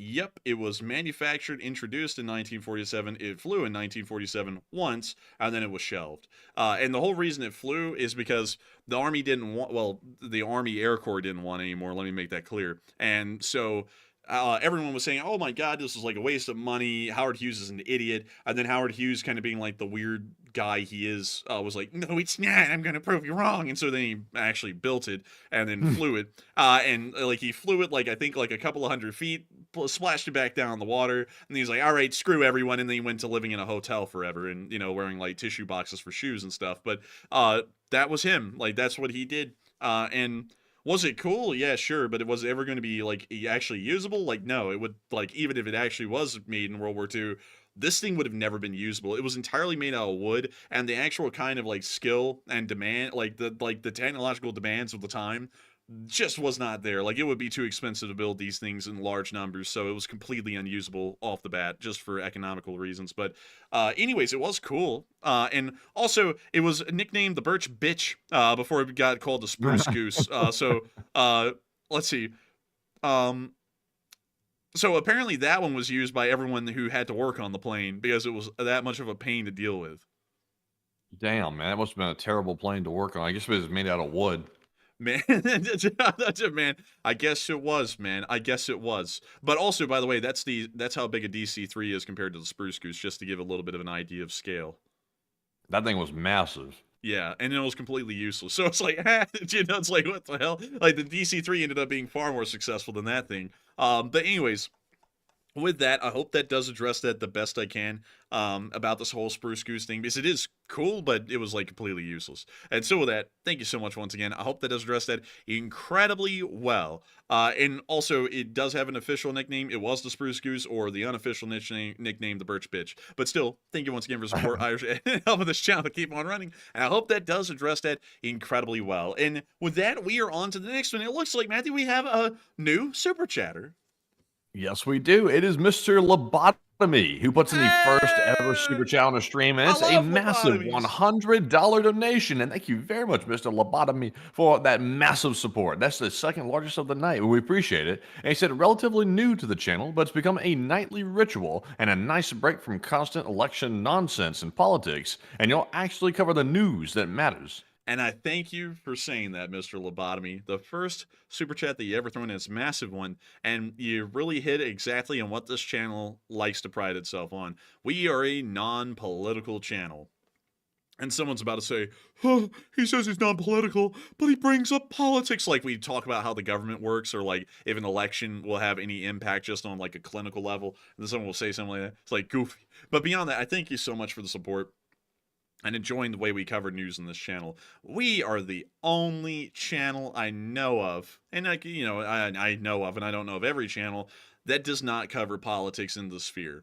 Like, I know that's got to be a huge reprieve and a massive, like a massively refreshing thing to so many people, because literally everyone cannot stop themselves from shoving their nose into politics and just never getting out of it. Like, any topic, like they could literally be on like a sports channel, like a sports YouTube channel running, and they'd be like, guess who I voted for? It's like, I don't care. Like, I'm here for like your sports commentary. I don't even look at sports. But beyond that, I thank you so much for appreciating that, Mr. Lobotomy, because I have prided myself on running this channel that way for 3 years now. And as we've gone through time, because actually this is kind of like an interesting thing that happened in the background. When Matthew first got on the channel, he was actually a big advocate for making it political. Like, not picking a side, but talking about deeply political topics and like trying to get people to talk about it. But as time went by over that first year Matthew was on the channel, he started to realize that my way of doing things was the best way, because politics is horrendous. Like, it's horrendous to get involved in, because there's incredibly violent and angry people in that sphere always, and you just never escape them. And then if you pick one side or the other, you're like stuck with a camp of like violent, angry people for the most part. Like, there's well-intentioned people on both sides, but there are a lot of people who get really violent and angry about it for really no good reason, and they just make it horrendous. It's like hell to get involved in that kind of a sphere. But nevertheless, I thank you for enjoying the way we run this. And also, that has been at the ire of so many other people who have been in this sphere, or who are still in it at the moment, because every single one of them went political. And we were over here like, that's not a good idea. Sometimes we would say stuff directly about them. We'd be like, that's just goofy, and that's trying to sway people and really politicize this thing, which it doesn't need to be, and you're splitting support. And then they would, you know, clap back with something stupid like, I don't know why they're saying that about me. And it's like, well, because it's true. And, you know, and then it would be what it is. And then they would lose like half their viewership. because, they're starting to split support for Ukraine, and people don't want to be around on a channel that doesn't agree with their domestic political opinion. And, and then they sit there and they go, I don't know why this is happening. It's like, it's happening because you're talking about politics. Like, like it was a very easy thing not to do, and you just had to do it. So, now you reap the reward, which is, failing. And also on top of that, it's like, beyond just failing as a channel, it's like, it's just stupid to get into. It's like, we don't even have to talk about that in this sphere. Like, you just say, if you support Ukraine, you're welcome. And it doesn't matter at all what's happening outside of that. Like we made it very simple, and we've done quite well with that. Like, I know we have people here right now from literally all different political affiliations, and all of y'all get along because that's not a thing that we bring up. Like, everyone just supports America and the Western world, and therefore you support Ukraine, Taiwan, and Israel, and also South Korea, and y'all call it a day. And it works. Like, it works every single day we're here, and I don't know why people just don't do that more often. But still, thank you so much for the support and the kind words. And also, thank you for being a new viewer that just got here. Like, we always have new viewers joining. Like, especially today, we've had 2.5 thousand new subscribers just today. And, loads of people are just always joining. And it's cool to see that everyone's really starting to get to this channel and see it and gets to enjoy the way we cover the news, because I feel, maybe I'm biased because we're the ones running the channel, but I feel like we do it a good bit of justice, and we do it very differently than everyone else does. And so with that, thank you so much once again. I hope that does address that incredibly well. With that, we are on to the next one. And thank you once again for the massive support. Yes, indeed. And moving on here to our next one, we have a $5 donation from Herp Derp NV. And thank you very much, Herp Derp, for the support. They said, on the topic of vehicles, do you guys agree with the popular internet opinion that the Pontiac Aztec...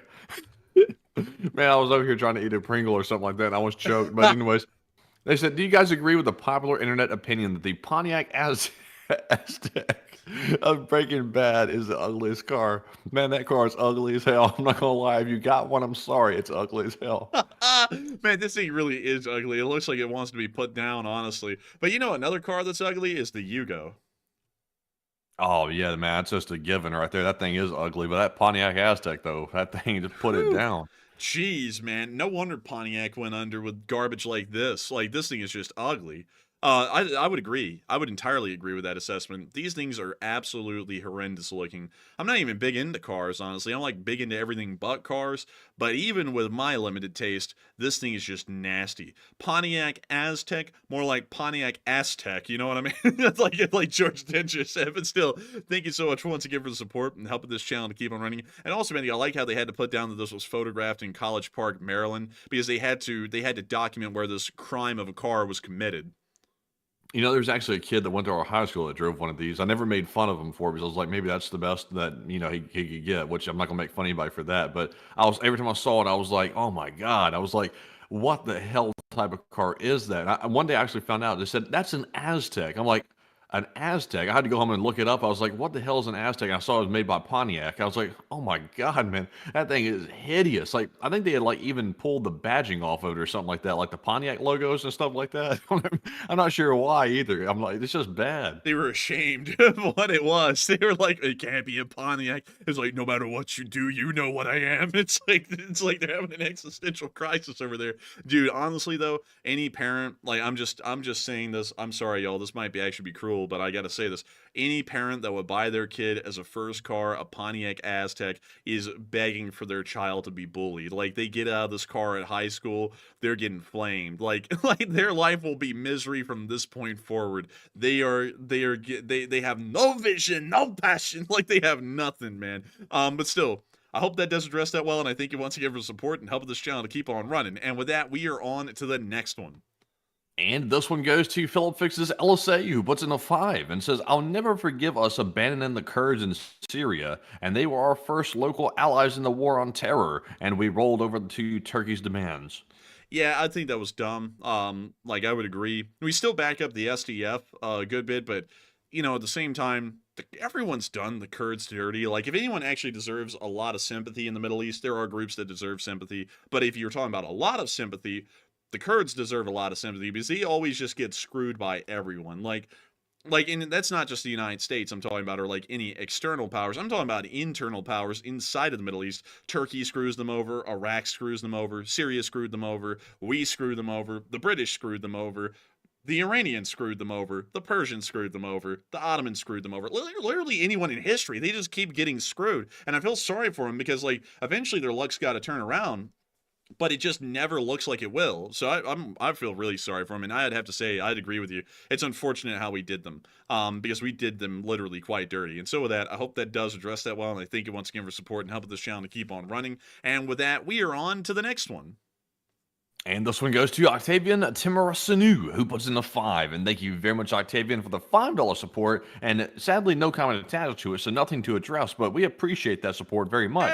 It helps keep the channel running. And also, we had a $4 donation from Nick Nelson. And he wants us to talk about a fella that we do not talk about at length on this channel because he is simply not worth the time. But thank you very much, Nick, for that support. And Enforcer, what say you? Thank you so much for the support, Nick, and helping this channel to keep on running. But I would have to agree that we do not talk about the hot dog man. The name, just like the details about that, like we'll kind of throw out a little bit of lore on that every once in a while, but we generally don't like to harp on it too much because it gives that clown too much airtime. And so with that, I thank you so much once again for the support though and helping this channel to keep on running. And we are on to the next one.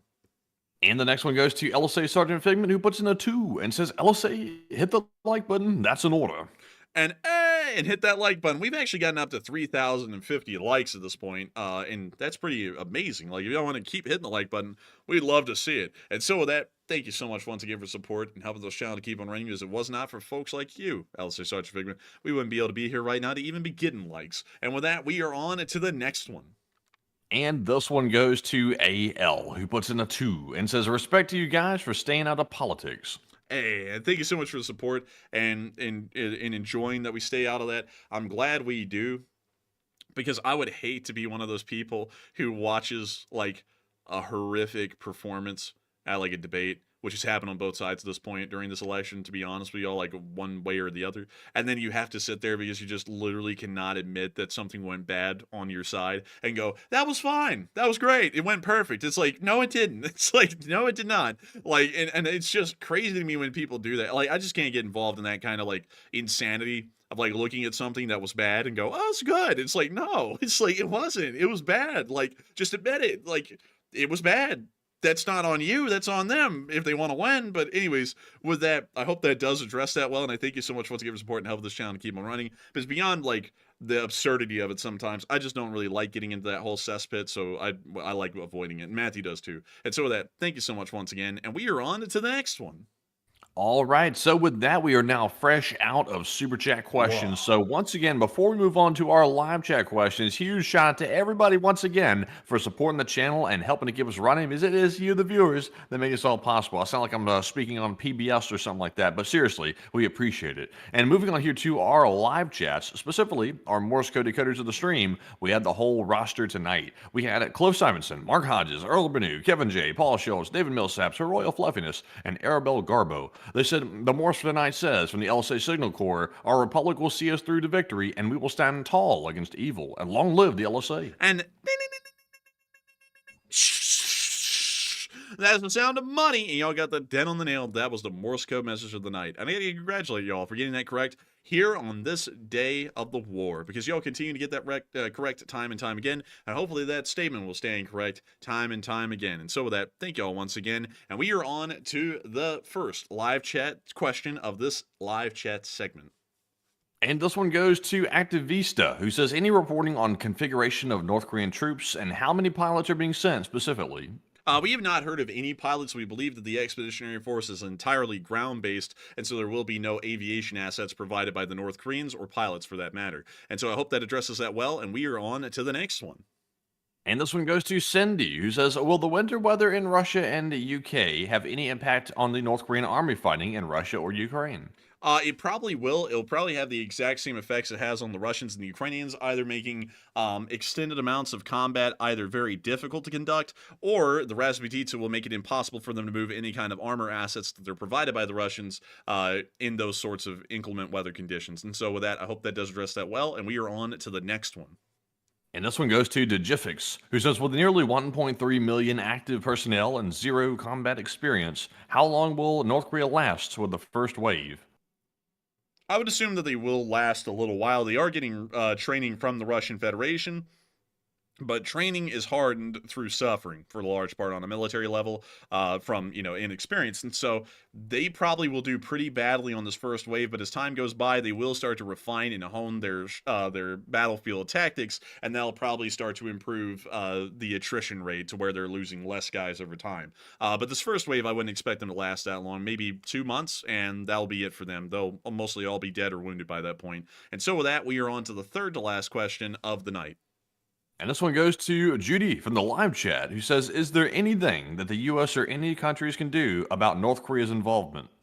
We can try and sanction them more. We pretty much sanctioned them every single way that we can so far. We could try and get involved in the standoff in the Korean Peninsula and try and force them to back off, but there really isn't a lot we can do directly to them unless we were willing to risk a possible nuclear conflict. So the best thing that we could do is we could just give more weapons to Ukraine so that way they can blow up more more North Koreans quicker. That would be the best way to, and the easiest way to get at them. But with that, I hope that does address that the best I can. And we are on to the second to last question of the night.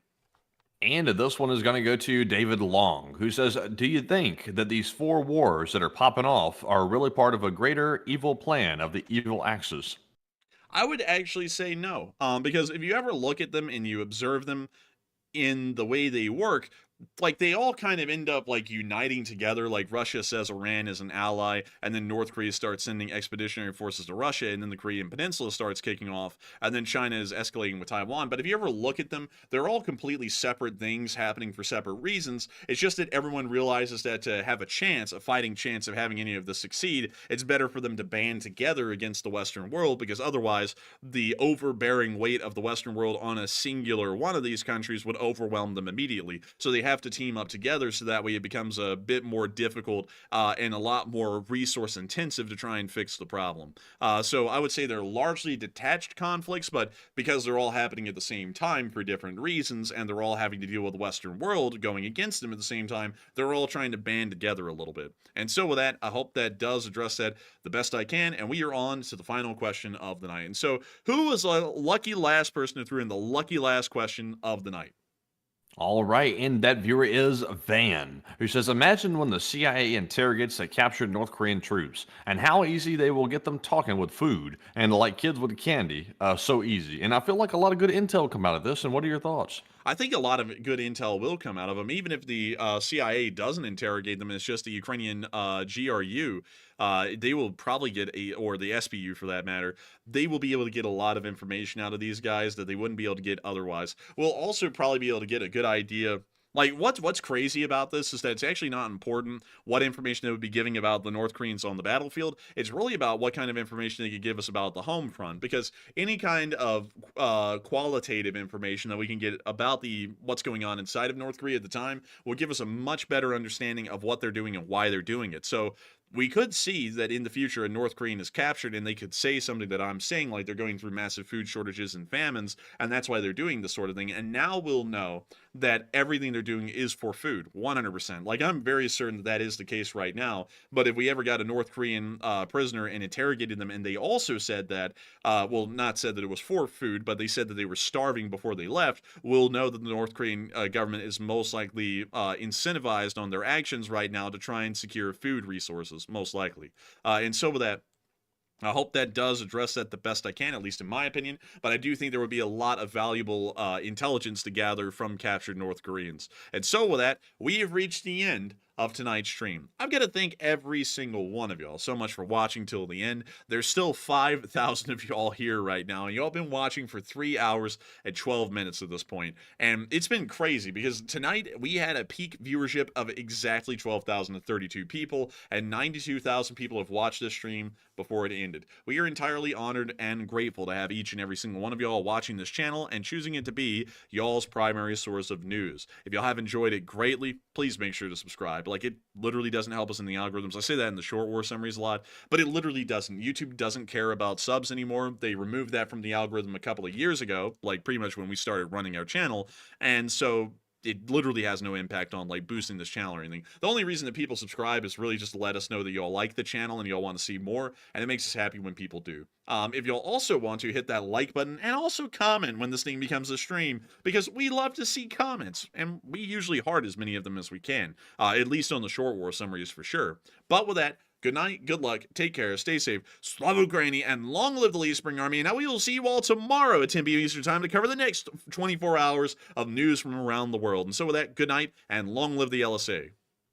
And with that, folks, good night to you all once again, and thank you all for another great stream tonight. And also, shout out to Danny, who put in a $2 donation, by the way, and said thanks for your channel and being free of politics. And thank you as well, Danny, for the support, and thank you all for the support, that is. And we'll see you all tomorrow night, like the Enforcer said, at 10 p.m. Eastern for the next night of War News streaming. And also, we are hanging around to see when Israel's going to launch their attack on Iran, because we will go live exactly when that happens and cover it minute by minute. So we're also looking for that, and we'll also have a short war video tomorrow as well. And tomorrow is, I believe, maybe my day, I think. I'm not really sure. We'll find that out, though. But once again, thank you all for another great stream. And it is my day. And, of course, Slava Ukraine. Herom Slava. Get some rest and good night.